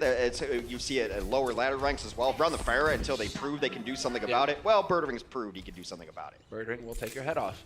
It's fine. Well, Surefour is the one now who gets to see through walls. They're sticking together, playing this patiently. London Spitfire about to wear off, but oh man, Gesture just gets clubbed. Insta-stun there from Hydration. He's standing still. Surefour doesn't even need to have him standing still. Targets, he'll go ahead. Take him anyway. You gotta be careful if you're Mercy here. Yes! Yes, there it is, Fury. That's why you don't play in traffic. Nice rally here too. Everyone on the ground, even Shortboard getting some armor from this rally. That's how you want to use that one. You don't want to use it to engage in combat. Yeah, armor regen over time is nice, but getting everyone just at their full capacity for armor I think is more valuable. No, we did get the switch over here from Prophet, so he's working his way towards his own rally for London Spitfire. Fisher looking to get into the back line though. This is excellent. Now this is going to put Closer in a bit of a tight spot. Closer not going to be able to find a way out because Shaz hits the headshot on him. So the first frag there to start things off for Los Angeles Gladiators. Birdring, though, does manage to bring it back into a 5-on-5. Fisher showing no fear yet again. Going straight into the room, tasing everybody. Whenever you see a Winston playing like this, just assume they have Primal. That's the reason you see, like, well, that leap doesn't make sense. And just, you know they have Primal there. The chase down as he's getting healed all over the place. Birdring out of this fight. And meanwhile, Gladiators have been in control at this point for a very long time. Next fight wins this one. So this is going to be it, 94% and counting. Oh, the contest and Closer. That's the perfect target here for Fisher. Fisher, even if he dies, fair enough. He did his job exactly. Both Prophet and Closer are dead right now. So London Spitfire hanging on by a thread. Closer's just now getting back in spawn. He's got a long way to run. And no Valve to speed it up either. So he's counting on his teammates here to hold their own, hold the ground, and keep contesting. That's going to be the trans thrown in by Notion. He's going to have to do it. Keeping everybody topped up right now. Closer looking for a target to fly to. Finally gets to Notion. He managed to buy enough time here. London Spitfire, now they're at full strength. They're all, never mind. Surefour hits the headshot on Birdring. Man advantage for Gladiators. I don't think they're going to be able to res this either. Closer's very busy just trying to stay alive, but all for naught as Fisher takes down Gesture. Combination comes in onto Hydration, but he's getting so much heals. Oh man, and there we go. Revenge for earlier. Prophet not able to come up with the goods. So they are kind of flying around, but it's not going to be good enough. As soon as you stop touching that point, it is over London. And it will be the Los Angeles Gladiators taking the lead on Oasis. Oasis still seems to be a mystery for the London Spitfire. You get that kind of performance out of your Widow, and you still end up losing that map. Birdring, you know, I called it in the beginning of the map, he was 6 for 6. Ends only 7 for 7. 7 eliminations, 7 final blows. Yeah, it's called the Caster Curse, Hex. We've already figured this out. We've had an entire season, man. Come on. It's like you want Birdring to do well, right? Yeah, so I think he's going to play terribly this There you go. He's there going to we be go. awful. We understood, man. He is going to be. They're going to run the giant tank composition here. So both teams running a similar thing. Now the question is, I mean, it almost benefits you if you lose your Brigitte early in these fights, because then you get to switch to Pharah and be the first to do so. But you will very likely see one of these teams switch off compositions based on the results of this first fight. Exactly. Usually, I mean, if you're going to lose it, then that's pretty much going to be it. Then it's going to be difficult to hold if they switch to Pharah. Nothing really to challenge her up in the skies, waiting for the point to unlock here. both groups, and it's looking like London will posture first. Go ahead and get that up. Hydration's on the flank. He's behind this team. Where is he? Yeah, but now he's back with the rest of his team here. Fisher, this is just gonna get chaotic. Just the two meatballs clashing into each other. Who's gonna roll in? Fisher gets pushed into the wall. Unfortunately for him, no joy there with the charge. And right now it's gonna be London Spitfire so far holding their own and getting first control. That's valuable. Closer finding the kill on Hydration as well. Gives them the man advantage here. And Los Angeles Gladiators forced to back off immediately. And now the question is if they stick on this. Hydration nearing Rally might make them give another go at this, especially with Fisher nearing an Earth Shatter as well. The Rally will come out for London. That's so perfect though, because Prophet, he gets his Rally off, everybody armored up. Now if he wants to change, hey, he can. All right, let's see, Gladiators. What's it gonna do? I mean, they are working their way in. They are sticking together as a group. Taking advantage of Big Boost with the speed boost. And yep, sure enough, there it is. Fisher straight out onto the point. He's got the shatter. Looking for an opening. The grab gets thrown out, though. And now they're going to be chopping him to bits. Gesture coming up with 2. And Los Angeles Gladiators sent packing again. Coalescence is so good with grabs. Not only are you doing damage to the giant group hug that is the Graviton, you're healing your tanks who are up front trying to do the damage as well. Sometimes in a grab, you get too aggressive and you actually get killed from the people inside the grab. You just can't move. You can use all your abilities. So a lot of times you'll see maybe a flashbang come out, maybe a shield from Orisa, something to help prevent the damage. But with the Coalescence coming through, there's no way you're killing the tanks who are attacking. Kind of sad that we didn't see Gesture go for like the crouching Ryan hidden shatter strat. That's more of a Fisher thing. Yeah, you know, that would have been the style point right there. Really get the max value. And he's gonna get deaded. Big goes 2 kills to kick things off for the Gladiators. Again, it's almost exactly what happened on the first point. 76, do they get to 79? They will get a little bit past that thanks to the antics here of Closer. He's gonna stay alive just a little bit longer, stall it out even more. 84% is definitely in a 1 fight away scenario. Here's Big Goose, gets himself a couple of kills here. Gets his team in position, the knockdown cleanup. Yeah, the big shatter play there without Gesture just being out of position for a split second, opened the doors there for Fisher to just get off the mad shatter. And well, here we go. It's gonna be the grab now coming in from Gladiators, trying to weather the storm. Follow up Fisher, just lay it into him. Los Angeles Gladiators wiped out. That's totally fine if you're London Spitfire, though. They use both the Graviton and the Earth Shatter into that fight. Now, I mentioned earlier you might see teams switching compositions, but when these Brigidas are dying, it's so close to the Rally that it's such a valuable ultimate, you don't want to switch off it just to go to the Pharah. So you saw Prophet died at like 80%, but he's going to get back in here. He's going to rally up his team. A next level switch would be rally your team, go back and go to Pharah. But here's a shadow from Gesture. Man, they're throwing everything into this one. Self-destruct even goes off, removes Fisher. That's all London we're hoping for here. Big kills to allow them to flip this point. Shaz not able to buy any time, and yes, it will be the flip, and they're 84% now, so it's all on Gladiators to come up with a big win here, but they don't have a whole lot to work with, and there we go. Sure, we're going for the switch. Positioning is so smart, though, to try to fight them before they get to the point. If you get a kill out here, you're in great position, but short for a surprise rocket up an ocean. Exactly, you weren't expecting this, were you? The Pharah switch, raining in death and destruction from above. No hiding from it. Good heals there to keep Gesture alive, though, and Prophet finding Big Goose. London Spitfire, they are able to stabilize, it looks like. Gesture, oh, what a charge, but he charges right into his death. Surfboard still connecting with the rockets. I like the charge, though, because if he goes in the hole, he might as well be out of the fight anyway. Gladiators are cleaning this one up. They will take control of the point, whereas London sits at 99%. Prophet uses the rally now, and then goes for the swap for the next fight. You think so? Like, there's the rally. Just do it. Rally now. They're sitting very far back. No, they're not going to go for it. They're sticking to their guns. All right, he wants to come in. All right, then. All right, let's see if this works, because Surefour now, he's just going to be grinning ear to ear when he sees this. Just gets to stay up here and shoot targets all day long. They try to send the Diva after him just to put some pressure on him. Void already taking down Closer with that self-destruct, puts him in a bad spot. But they might not have time to retreat. The Coalescence coming in, they're stuck in a hallway here. Coalescence trying to just pressure on Surefour. I mean, it is. But there's the rally from Hydration, going to top everybody back up again with that juicy armor. And now Surefour's in a position with the barrage. If he can just get above these guys, exactly, he's looking for it right now. Just can drop out of the sky like a stone and just hammer into him. Not the best one, but he is forcing the Diva's attention. He does find the kill on Prophet. Doshin takes him out, but still, Los Angeles Gladiators, they're sticking together, and they will win this fight. Fury and Closer, the last two alive here. Closer obviously trying to keep it going with that Lucio. Going to be a hard target to kill, but he's not going to make it back on the point in time. Los Angeles Gladiators running it back. Los Angeles Gladiators taking it 2-1. Staying alive here, Oasis continues to be an issue for the London Spitfire, not even able to take a stage. Looked pretty close there. This one not over yet. We are going to map 4 with Gladiators looking to send it to a 5th, and the London Spitfire looking to close out this match as we go to Gibraltar. 6-2 for London, 3-4 for the Gladiators on the season. We'll be right back with Gibraltar after this break. The Overwatch League is brought to you by T-Mobile, America's fastest network ever. Omen by HP, the official PC and display of the Overwatch League. And by Intel. Intel Core i7 powers the Overwatch League. Damage available. And Moira has so much ability to be able to just get away from players like Linkser on the Tracer. Now getting very close, building up the ult, and there it is. Oh, okay, the Coalescence coming out here. Jae-Hong's just giving the Houston Outlaws a good hosing down. Oh, they're clean indeed. But that push from Soul was nothing but dirty.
In week 3 of stage 4, the Fusion and the Gladiators were tied going into halftime.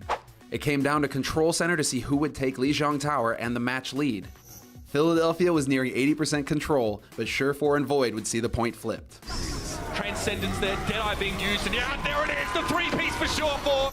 The Gladiators Zarya used the Grav to snag 5 Fusion players. Next, Surefour released his Deadeye to eliminate Sato, Neptuno, and Shadowburn. Finally, Void and Hydration would clean up the rest of the Fusion players, and the Gladiators took the point. And not a thing the Fusion could do, better to just close your eyes and let it happen. Los Angeles won the map and later took Dorado to win the match against the Fusion. Pushed away, the Gladiators have done it! They seal it up! What a fantastic turnaround! That right there was the turning point where Surefour, Void, and the LA Gladiators turned a sour moment into something sweet. Presented by Sour Patch Kids Candy. Welcome back, Blizzard Arena. Zoe here for you with some in-depth information from the London Spitfire. A few of the people watching might have noticed some changes in their lineup. Closer is back in for NUS, and we haven't seen Closer on this stage ever since, I believe it was week 1, stage 4, where he played 2 maps against the Houston Outlaws, so it's been a while.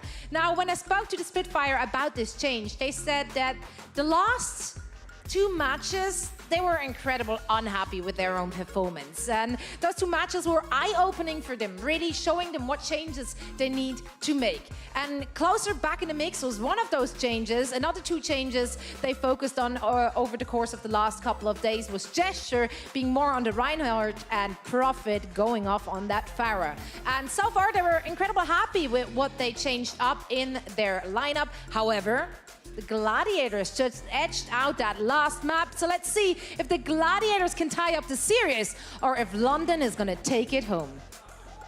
Thank you so much, Zoe. And yeah, I mean, that is the insight, right? In terms of, you know, hey, we're happy with how things are going, but then we can see perhaps that they get locked in to the game plan as well, not really showing much ability to play off the cuff. You know, that second point on Oasis, the point that I'm making there is, you know, Profit not changing at the end.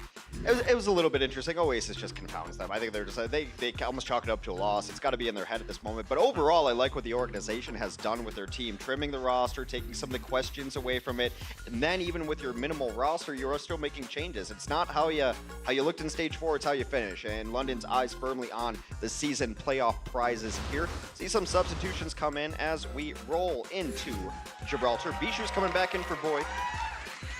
Yeah, Bishu, I mean, that's been the one change, basically. Hey, we're just going to go ahead and move that along. So Bishu and Void playing tag team duo right now on that Diva, and it will be Oasis, yep, going the Gladiators' way. So it's going to be Gibraltar, the last map of this series, potentially if London keep it together, or we may get another Game 5 hex.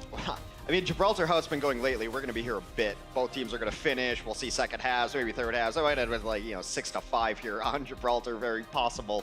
A lot of teams are very good on the offense, so even if you see a blazing offense, don't be like, oh, this one's over. It's not, because defense is very difficult to play for a lot of the teams here. Offensively, London likes to run a Widow and Brigitte, if at all possible. Even on first point, you start running around that bend.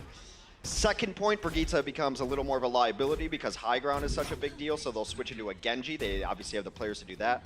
And then third point, probably back to the Brigitte again. So this is a map where changes come in fast and furious.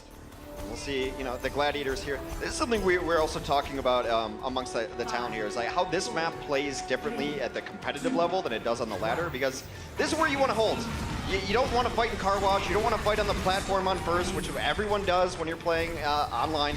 Just hold back. The defender's advantage gets better and better on this first point the further back you hold. Yeah, exactly right.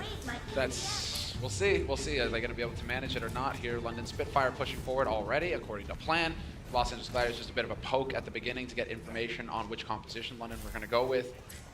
Comes as no shock to see Birdring on the Widow, though, and Surefour on the Widow of his own. And whoa! Hydration!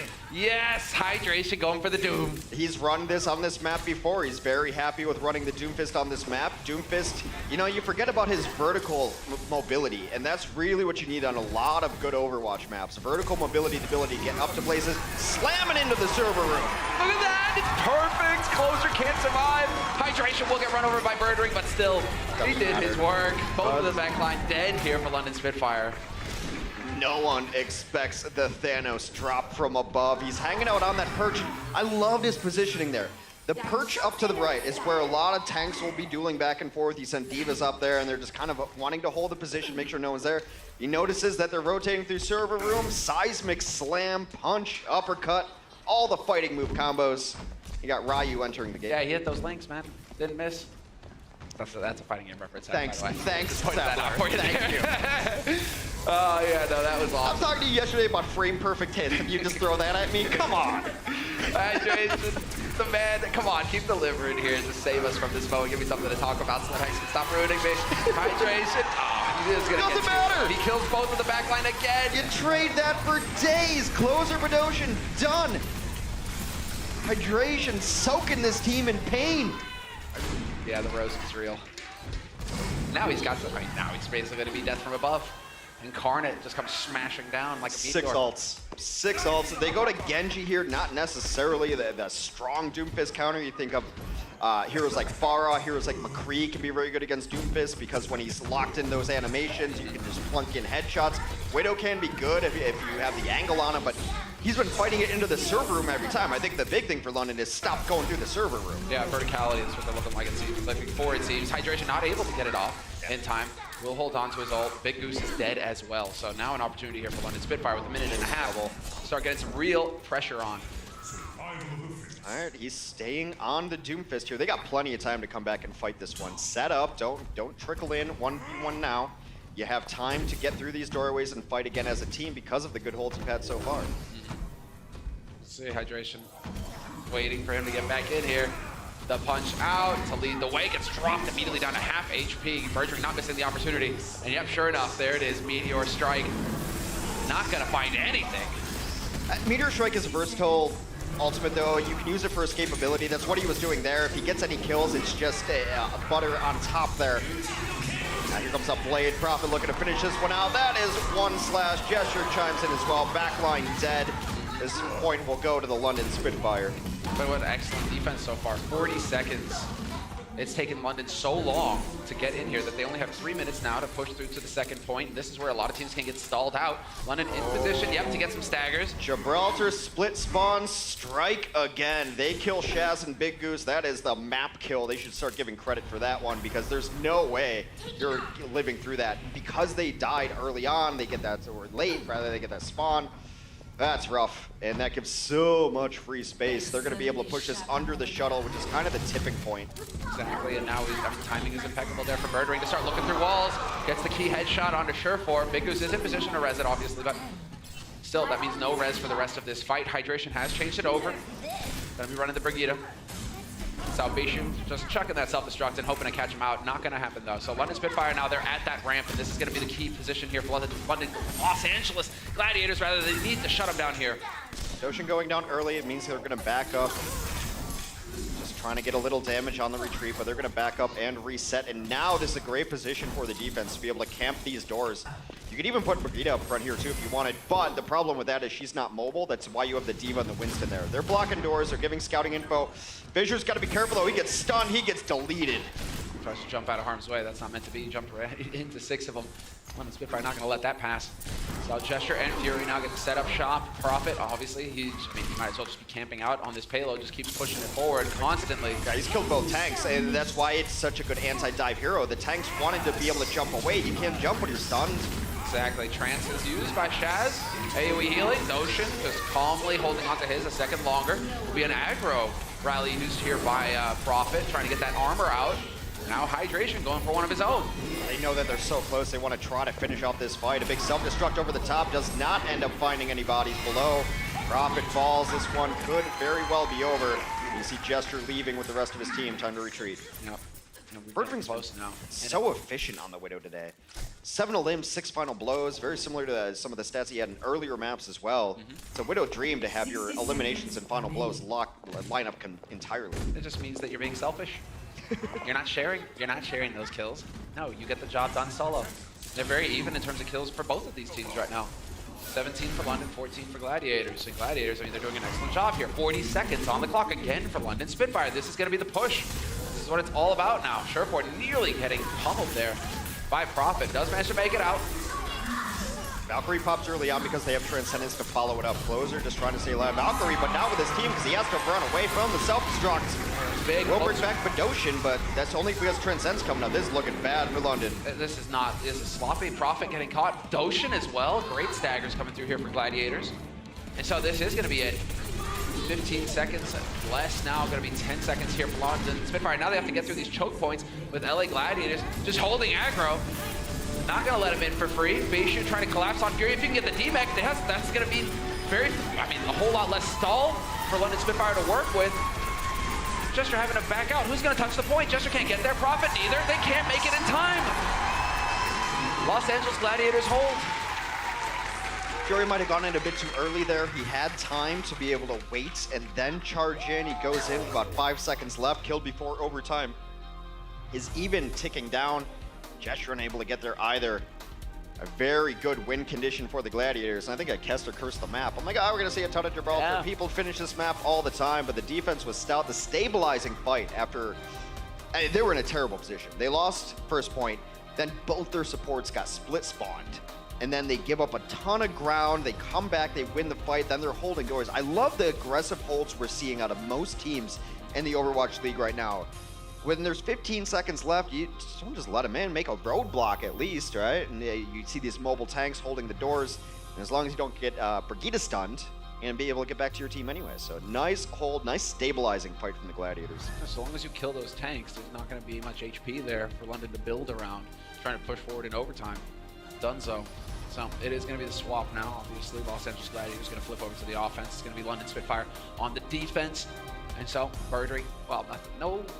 Well, that could be fun. If we actually get the May from Profit, this could be good. They run generally a Widow Genji here, but that's usually responds to double sniper.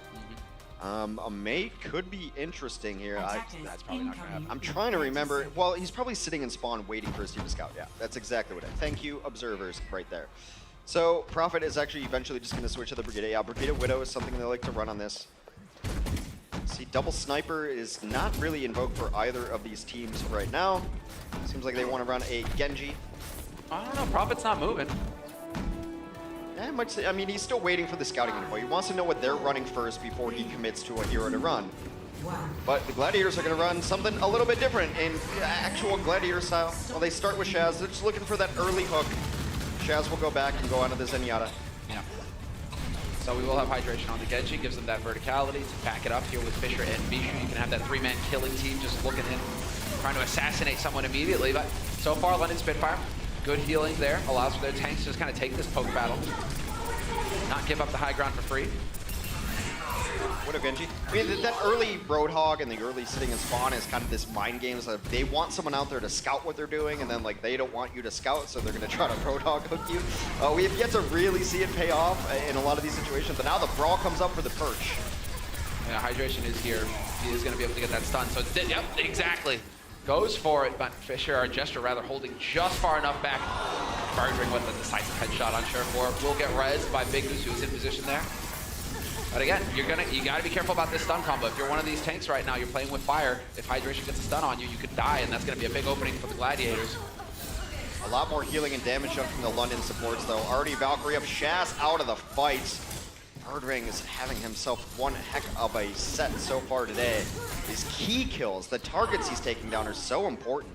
Yeah, setting it up again. I mean, if he keeps dominating Sure4 like this, 2 kills already, that's not going to be good here for Sure4 as far as the confidence. Might prompt a change if they keep losing these duels.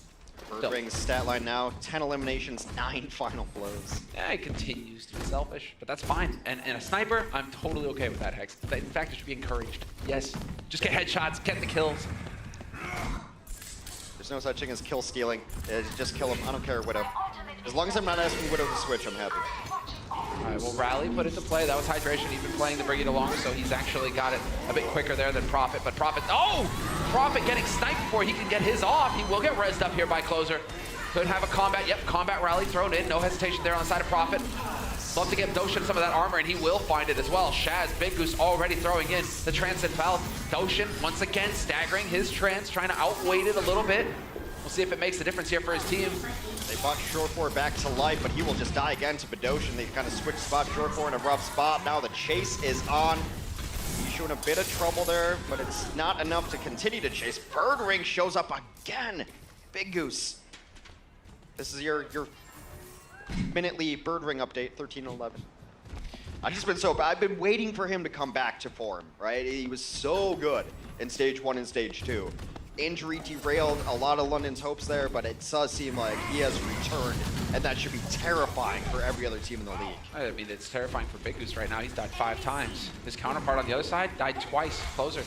I mean, Big Goose is having trouble right now dealing with this sniper situation, while his tanks, however, having a good time. They kill the back line. Oh, what a shot from hydration. It's a nice transition. They go into the double sniper here to try to deal with what London has going, but London is in the right composition to deal with double sniper.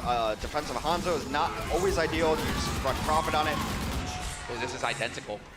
The map strikes again. Yeah, They tried to take the other door. They tried to go through like, maybe they won't see us if we're over here. We're behind boxes. Nope. They know the spawn timings. They know it, and the map takes another 2 supports. So, Los Angeles Gladiators. All right, they're working their way around. Hydration's got that angle on the high ground, so he's going to be loving it. It does look like London were able to sneak their way out through one of these chokes, though. So, we will have Sure4 now holding in the back. Gesture and Fury occupying that high ground. Fury holding on to that self-destruct. Gesture's got to be careful, though. Woo. Barely makes it out.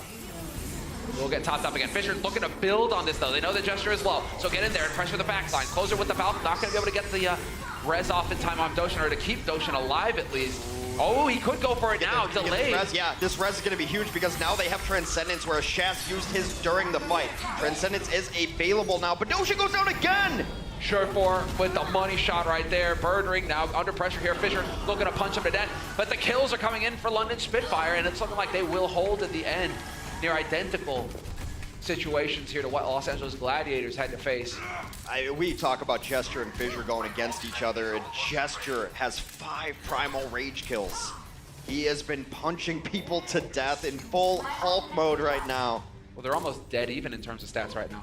They are actually almost dead even in terms of stats. Yeah, it's just the Primal Rage kills are different. Fissure only has 1. Gesture's been getting it done with his ults. So even between these 2 tanks, it's a joy to watch. Hanging around on the side. Gesture up close. Yep, getting stunned. The combo that's going to force it, but Prophet going right in for the backline. Once that bash is out of the question, he's just looking to do the damage, but Shaz shuts him down. It's not meant to be. Los Angeles Gladiators now with a bit of an advantage here. Doshin going to throw it in, but he does not keep Closer alive. There's a real chance now for Los Angeles Gladiators to clinch it here. Take us to a map 5. London Spitfire falling apart at the end. The Gladiators, the shields are up. They're going to be doing it 2-2. It's going to be settled on a control map on a 5th map here. Let's head over to Nepal. I hear it's nice this time of year, and this set is delivering. We expected a close one, and we are getting just that. Why not? Let's go to a map number 5 on Nepal. 7-5 for London. The Gladiators, a dominant 10-1 on Nepal. We're going to take a break when we come back. Don't miss the first ever Overwatch League playoffs live in Los Angeles at Blizzard Arena. Tickets are on sale now at access.com.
right, now we're gonna get into it. Los Angeles Gladiators, they've got it. Hex, we've been casting a few reverse sweeps lately. Maybe it's a thing, a trend that's developing here, because Los Angeles Gladiators, they're on the brink of pulling it off. It's tied up 2-2.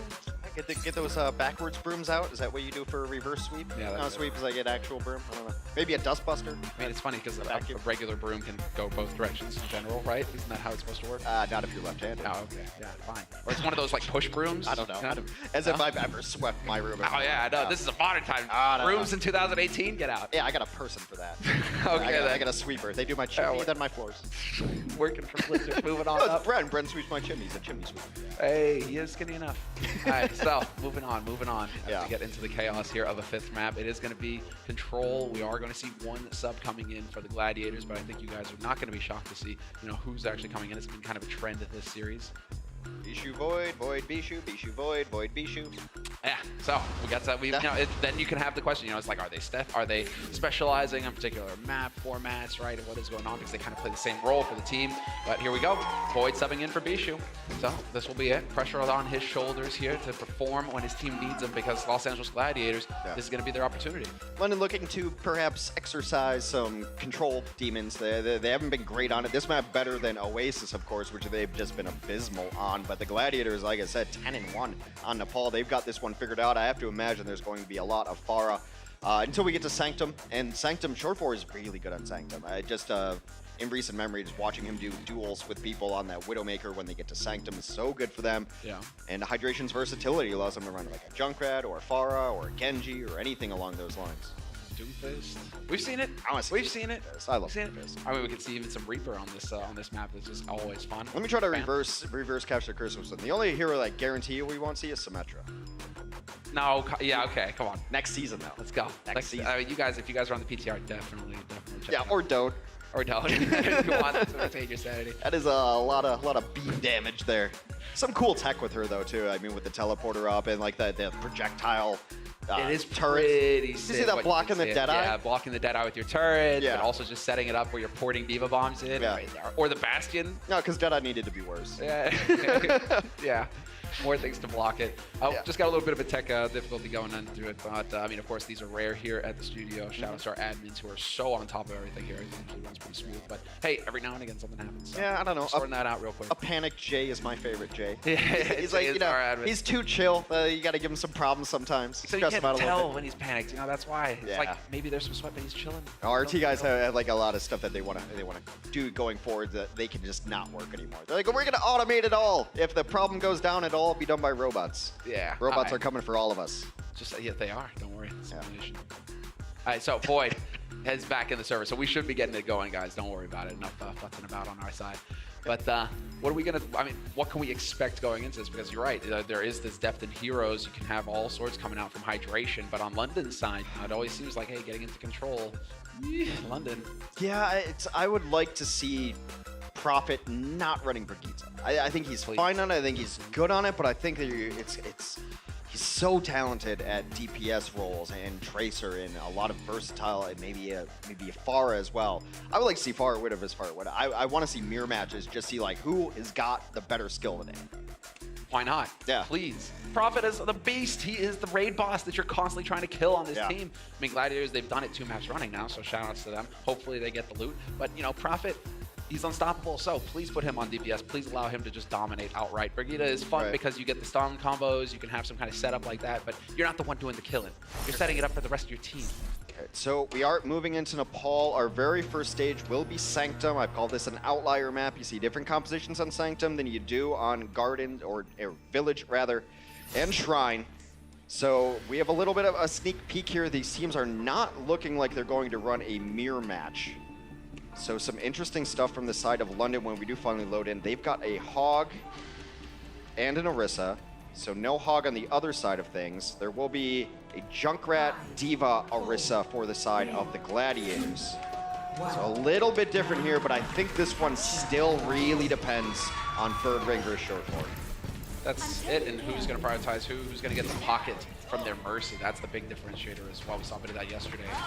If the Mercy's paying more attention to the Widow, you're not going to win that duel. You start just trying to wreck everybody else. Hydration. Just a few lobs in there for the grenades to start. Tactical area denial. And the Hawk can be so good too at pulling people off of the edge. Of course, Orisa serves that function as well, but double area control for London. You got to be very careful about walking on ledges. So yeah, this is where John wants to be. Point blank, dropping bodies. Shaz is chiming in as well. Gesture's gone. So you think he just turned to shore for? He's like, no, that's how you hit heads. That's how you snipe from across the map. You see that? You see that? Now your turn.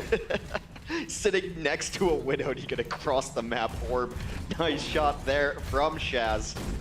Shore4 has done a lot of work already at 75% compared to Birdwing's 52% on Infrasight. That's the first control that is so important on control maps. That's what it's all about. Shore4, not quite finding the target just yet, kind of getting into that groove there, that trance. Shoot at the first pixel that he spots, but no targets presenting themselves for now. Instead, it's going to be in the roofs here, running right into Hydration. He's all about that. They go for the halt and hook, but Hydration kind of messed up those plans by having his own mind to screw up where his trajectory was going to be. So that combo is going to be down for the second as they were looking for that pick. 4D chess, man. Dodging the hook again. D-Matrix hand thrown out there as well. And now Fury is just, he's just allowing for Hydration to get ult charge right now. He's just farming it up. Never mind. Oh, somehow he survives. Great healing thrown in. Tire point blank. Fury denies it immediately. Fury, what a hero. That was sick. Mercer brings Prophet back up to try to get the damage onto the point. Valkyrie's also been popped, so they're committing to this. Bedosian is nearing a Transcendence as well. Gesture stuck in a corner, will be finally cleaned up, but Birdwing gets the opposing Orisa as well. Now they've got some pressure on the point. There's no one here to contest. Hydration and Big Goose are above in the room, but there isn't a whole lot that Shore4 can do either, except for take pot shots. Hey, there's one. Fury does find him in the end, though. So we will have the flip. London Spitfire will start generating percent, but it's 79% for Los Angeles Gladiators. What was really interesting earlier is that Birdwing popped Infrasight before Shore4, but was not challenging him to duels. His attention was focused on the point and getting those headshots. So even with the advantage in the Widow duel, he chose not to prioritize that target. I mean, if you play Widow, this has to be a vacation map for you. It seems like no one ever pressures the Widows. It's like a single-player game. Exactly, they just get to take the shots that they want. Focus on the duck hunt. Yeah, it's just, they're running absolute mirrors here. Widow and Zenyatta back in the corner for both teams while this brawl goes on the point. All out pressure there onto Fury. He's gone surprisingly fast. And Ocean trying to launch his way in there with the transfer. He's not going to be making it in time. Get the res off on Gesture, but yeah, you're right. I mean, as far as your tanks are concerned, they're dead. He does make it around the corner. Ocean survives. Birdwing trying to make the difference, though. And, I mean, 2 big kills. Big Goose dead as well. Somehow London bringing it back from the brink. Well, Birdwing ate a Venom Mine, so he's going to wait for that to wear off. That gives Shore4 the information that he needed. Oh, no, the grapple saves him. Saves him from the clutches of the murder chasm. Beautiful. Fury's looking for pulls here as well as he's hanging out on the bridge. You got to get on the point, though. I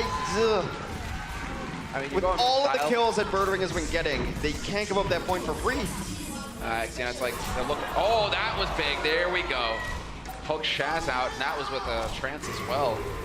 Hydration now throwing the tire in. Gonna take out the supercharger and find a couple more as well. That sets it up. Fury nearly gets halted into oblivion. He does make it back around the corner though. Takes a breather, tops himself back up, and now looking to just take the fight to him. 27 HP, and this Hog is still in it. Hydration finally kills him. For Gesture back to life, but giving up that point for nothing earlier, coming back to haunt them as Shore4 comes to life. They take out the remainder of the Gladiators, strike first blood on Nepal. Prophet not able. Yeah, Shaz, like you can't even believe it. Hydration neither. God, that was close. How did they let us run away with that? Do you think this Widow duel's close? 11 eliminations, 7 final blows for Birdwing. Shore4, 11 eliminations, 7 final blows. Deaths, they've died the same number of times. What a slugfest between these two. They're only 18 points in damage apart. Jeez, that's ridiculous. It's just a total mirror match right now. So 18 kills for Gladiators, 15 for Spitfire. It's very even, but yeah, the London Spitfire are going to be regretting giving up that point. I'm so happy we get to go to Village because look at this Los Angeles Gladiators composition. This is one of the few maps that you see these heroes on. Let's go Reaper, let's go May. Shore4 and Hydration. They're going to walk in here and try to lock the door on one side of the point. London running the big beef meatball. Yeah, they're going for the big beef, but I mean, how can you not be a fan of the Gladiators when they are actually willing to run some unconventional strats? I like it. Let's see. Hydration just waiting for them to try and jump in, so you can chop them in half the wall. Yep, they're going to try and get around it. Straight in, looking to catch him, and it nearly works. Hey, guess what, Fury? That shiny mech It's dead. It's broken up for bits, sold for scrap. They are managing to keep in this. Gesture does find the kill on Surefour. Might be a little too, yeah, it's not gonna be enough, especially if you get the wall up on Gesture as well. It says textbook. Fissure even throws in the Earth Shatter for good measure. Surefour did die in the fight, but all for naught. Diva getting frozen. If you ever tried to start a car in Wisconsin in the winter, you know that mechanics and ice do not go well together. That was a little taste of my previous life. That's so good. Look at that. I mean, yeah, right? No, you're here in Los Angeles. Yeah, I know. My car starts every time. Oh, what's that? So Fissure, I mean, it's just every time the wall goes up, Fissure's there to charge. Whether you've got a barrier or not, you're not going to survive it. That couldn't have gone better for the Gladiators. Excellent start. Play. And look at this, kind of a small change up too. Surefour's just going to come back on the Widow because it's a response to the Pharah that would be a response to that. Rock, paper, scissors in Overwatch has never been more prevalent, and I love it. Oh, there we go. Once again, just chop him up. Prophet now, he's going to be the one to fall. Gesture gets taken for a ride. Fissure runs him down. Into the Coalescence, shining the way here. Los Angeles Gladiators holding. They're at 45% and counting. Birdring chucked himself off the side. 2 fights to go for the Los Angeles Gladiators to win this set over the London Spitfire. They are nearing Graviton. Fissure, I can't believe it's a 63% use of Shatter in the first fight. Blizzard also covers the entire point. So if Hydration can get there at 65%, and they force them off of the Widow, or off of the Pharah rather, Prophet now on Tracer. Surefour gets gonna go to Tracer, not to. They're going to the point though, Prophet. He's flipping it halfway there, but they lose Gesture. So, Spitfire now, down a man. Prophet does make it back around the corner. 72% and counting here for the Gladiators. They're gonna have Blizzard too. You can just play point here if you want. Make them come in, lock the door. You got Crab, you have Earth Shatter, you have Blizzard. This is a fight that the Gladiators should win. Hands down. Big Ooze isn't too far off of the sound barrier as well if it does draw out. So right now, London Spitfire rotating around, trying to find an entrance. Prophet and Gesture off on the flank. Fury's gonna be there to lead the way for the rest of the team. And Birdring on high, looking for a pick. But yep, now you just set up on point. You have to come to us. Surefour's lurking into the back line too. He's going to try to pressure the supports. He's back there. Hydration kills Prophet to start things off. Going to put them in a bit of an awkward spot, losing that. Oh, Void does not get the grab off him. Doshin finds Surefour. Prophet rezzed up by Closer, and somehow London Spitfire might be making it happen here at the very end. That's rough. Fissure's going to come in. He gets a couple of kills. They need to bring this one back because they use Blizzard. They use Earth Shatter. They got nothing out of them, but now pure guts and mechanics on the point. Fury goes down. Big Goose gets himself a couple. This one is brawling out, but eventually London wins that fight. Void dying early hurts them enormously. Yeah. That's no grab. The grab comes in now. Oh, the grab it now catches nothing. Total whiff. Prophet. Hey, Prophet doesn't whiff the pulse. Gives Void that. Surefour. We'll find Prophet in the end. They gotta be switching, right? Yeah, Void has to be switching. Hydration going to the Doom. Hydration going to the Doom. We are going to have the Coalescence here for the Los Angeles Gladiators. That AoE healing and damage. Hydration looking to punch somebody in the face right now, showing Winston how it's done. Fury right in, chunks down to half HP. Somebody hit somebody! And it's happening. There we go. The flip right out from under London's nose is not again, London. You can't go this way. Los Angeles Gladiators on the edge of picking up this map, and London needs to keep tapping this point, need to keep contesting. There's the Earth Shatter thrown in by Fissure. Void going to take advantage and take out Birdring, but Fissure loses it. They're trading back and forth now between both of these teams. It's hanging on by a thread, London. But still, we will have the 3 alive, make that 2, and the point continues. London Spitfire, they hold. Knockdown, drag out fight here. Some changes coming in for the Los Angeles Gladiators. Fissure's going to go on to the Winston now. Hydration nearing the Meteor Strike. That's another thing, it covers nearly the whole point as well. Yeah. It's like, actually, hold on, May didn't work with Blizzard. Let me just go for the fist. They need to recover from this because they had every advantage in the book and with that penultimate fight, and they just were unable to connect and get value out of the ultimates. Meteor Strike coming in. Oh, buddy. Oh, buddy! The trance is there! Closer got around the corner in the nick of time. Force of the Transit cuts the support line in half, though. They're trying to clean this one up on the stairs. They can't get in there. Meanwhile, putting pressure on the point. Yeah, nearly halfway there. So close. It is going to get contested at the last possible second here. Keeping it alive. Hydration still in this fight. And Los Angeles Gladiators, they're on the edge. Prophet, Fury closes. They're running right back in. Gesture's got the primal, so he can continue to buy some time. Birdring with the Deadeye takes down Shaq. Meteor Strike again! And there it is. Sure enough, drop it square. Nowhere to go. Where are you going to go, Birdring? He does make it around the corner and gets revenge. But the rest of his team are dropping around him. Birdring, this is it. It's Closer with the mouth, the last man standing with Doshin. This is nuts. Bedosian's back in here on the doofus. He's able to take down Shortboard, but not long as he gets punched by the Primal. Los Angeles Gladiators beat the London Spitfire and take the set in a nail-biter. Reverse sweep. 3-2, and a dominant one at that. Exceedingly strong start for the London Spitfire in this series. Fisher couldn't be prouder of his boys, and he, of course, it's going to be special win to him, taking down his old team in this fashion. Some top-tier Overwatch. It turned into a brawl at the end, but the best kind of brawl where it's going back and forth between these two teams. Could not be closer. Perhaps we will see them end up facing off in the season playoffs as the seeding's still yet to be settled, but both of these teams in a great position for our season playoffs. You can't say enough about both sides. I'm happy for London, happy for the Gladiators. This is the kind of Overwatch we come to the arena for. Exactly, this is what it's all about, a real out-and-out battle. We're going to take a break, guys, and we'll hear what the desk have to say after that. I'm sure they will have a lot.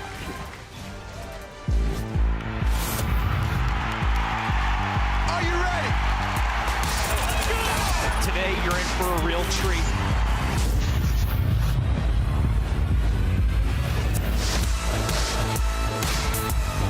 There's no stopping them. That is it. There we go. What a wild match.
Welcome back, everyone. This is Zoe, joined by Fisher from the LA Gladiators and Danny, our translator.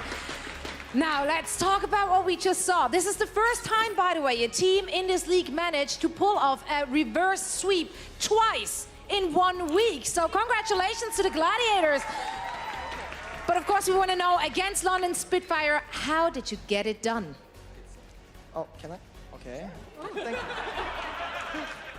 you. 제가 봤을 때 저희가 사실 경기를 재밌게 만들고 싶어가지고 앞에 두 경기 사실 진 건 아니고요.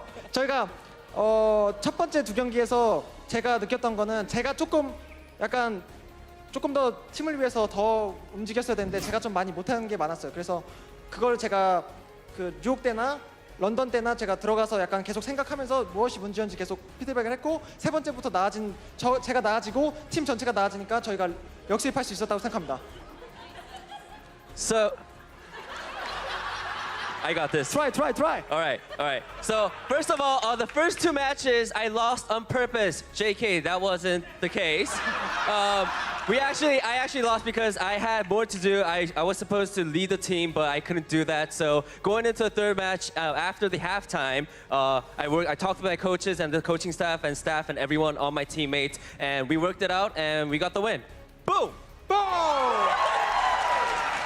Let me steal this back from you. Stealer of hearts and microphones alike, Fisher. Now, every time you are facing off against your former teammates, the London Spitfire, you guys are actually winning.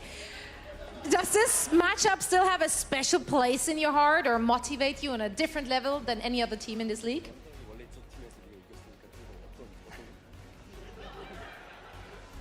뭐 제가 할 수 있는 말은 하나예요. 저를 판 사람 후회하겠죠. I only have one thing to say. London, are you guys regretting it? All right.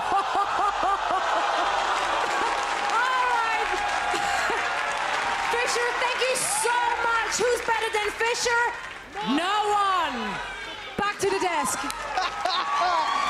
love that man right there. Fisher coming out and making a statement against his former team once again. Gladiators getting their second reverse sweep of the week against our only stage champions. Ridiculous stuff against the Spitfire and, of course, the NYXL. We have to update you on the overall standings because if the league ended today, if we were going into playoffs tomorrow, we would see London and Gladiators at 4 and 5 matching up in the first round of the playoffs. Yeah, we really would be, which is crazy because we have seen the Gladiators always trump the Spitfire. So the playoff picture is still looking up for grabs, but the Gladiators have done themselves a fantastic wonder. And Josh, you have to think just how high can the Gladiators climb right now? If Boston slips up and goes back to their losing ways in week 5, Gladiators could potentially challenge for that number 3 spot. They got Shanghai Dragons and Seoul still to go. Yes, those are two very winnable matches for them, especially if they come out with the caliber of play that we saw here from them today.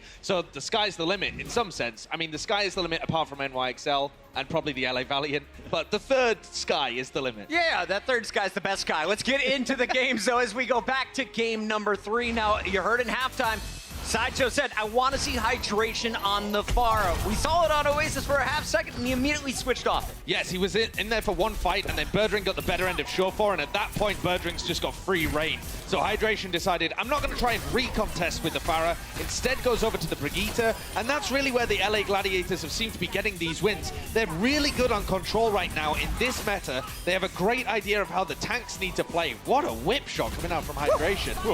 And this also happened on Nepal. They're just so good at the tanks right now with Fisher on the right. And we get to see a new adaptation out of them because previously the Pharah player was Hydration, and by switching over to the Brigitte, it was Surefour that had to do it. But, I mean, Hydration delivered. We got to see in halftime the stats. They're right up there with Profit. He was just dying a little bit more. Honestly, though, London Spitfire should have won this stage at the very least. Look at that, 84%. Yes. They've got a grab would have been a win shatter, everything. And the LA Gladiators instantly take the loss. They just run in and they're perfectly fine losing because they know in that 16-second window they have, they can get back in. Big Goose with the speed boost. They arrive there and they clutch.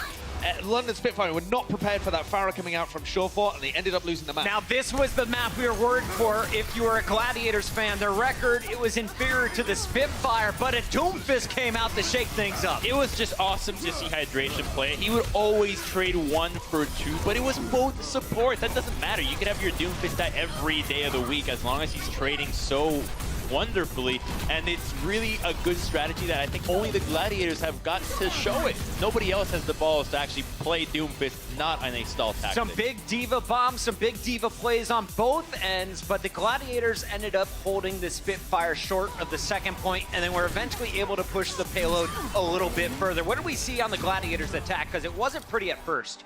That's true, but I think they just grinded it out, really. The LA Gladiators, once they're able to push past that first point, they've got then set themselves up with a very winnable objective in point B because their defense was so good. So LA Gladiators at this point have got the teamwork to be able to just grind through some of these little more difficult choke points. They did a really good job at countering Prophet. He was the guy for the London Spitfire, but he busted out the Genji, which has a really difficult time against the Brigitte, which Hydration was playing. So it was just a matter of Prophet versus Hydration the whole way through that he ended up winning the game that matter towards the very end. Now, we heard Hex say in the cast, Overwatch right now is a giant game of rock, paper, scissors. Everything counters everything else, and I felt like we saw a number of comp switches on Nepal. Talk us through some of the thoughts and the compositions that we saw as Game 5 played out. Yes, well, Nepal started, and both of these teams are trying to go head-to-head with pretty similar compositions. So you've got the LA Gladiators running the Diva in this situation, and London Spitfire going for the whole hook combos with Gesture and Fury. And they weren't really able to get set up in the first place. The LA Gladiators in control of the point, and were able to roll it forwards. Despite a clutch from Birdring at the end, it really just was the LA Gladiators the whole way. London Spitfire even gave up the point at one point because they just didn't have the same pressure. This is where the swaps came in. This was awesome because you saw Hydration play the Mei, but it goes in combination with Surefour's Reaper. That was their initial loadout, which means that you have such an easy time fighting on point. That's what LA was doing the whole way through. And they were able to just beat the London Spitfire by them not having an answer. They did not expect the Mei. This composition clearly surprised London. And by winning the first couple of fights in control, you're setting yourself up to win statistically really well. Guys, if you were watching the match today and you plan on playing comp later, don't stay on Mei and Reaper all game, especially if they pull out a far. Switch it up like Surefour did and counter the opposing comp. All right, guys, let's talk about our player of the match because there were so many great players on the stage today. It's hard to choose just one, but our player of the match, sponsored by Omen by HP, for the reverse sweep. Who is it, Josh? It's Hydration. You have to give it to this guy. Prophet was definitely the man of the first half, but then in the second half, it's all about how Hydration works alongside Fissure and sets himself up, whether he's on the Doomfist, whether he's on that Brigitte, whether he's playing the Mei towards the end.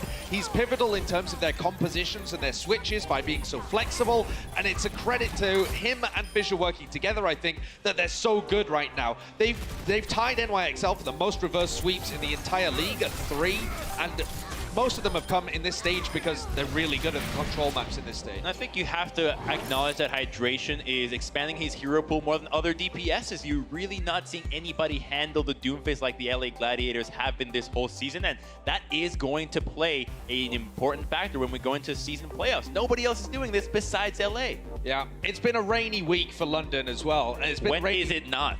Yeah, exactly. It's been a rainy week in the Spitfire camp, but there is a silver lining. I think this composition that they have right now, this roster with Closer coming in, is decent for them. All right, bartenders, please hook up my London gamers. They are going to need a drink after that one. The Spitfire crumble and the Gladiators keep themselves not only in the playoff hunt, but they're now going for one of the top seeds. Ridiculous stuff here to kick off Saturday. Did you guys enjoy the show so far? I got great news for you, too, because we got 2 more games coming up. Up next, we got the New York Excelsior taking on the San Francisco Shock when we return.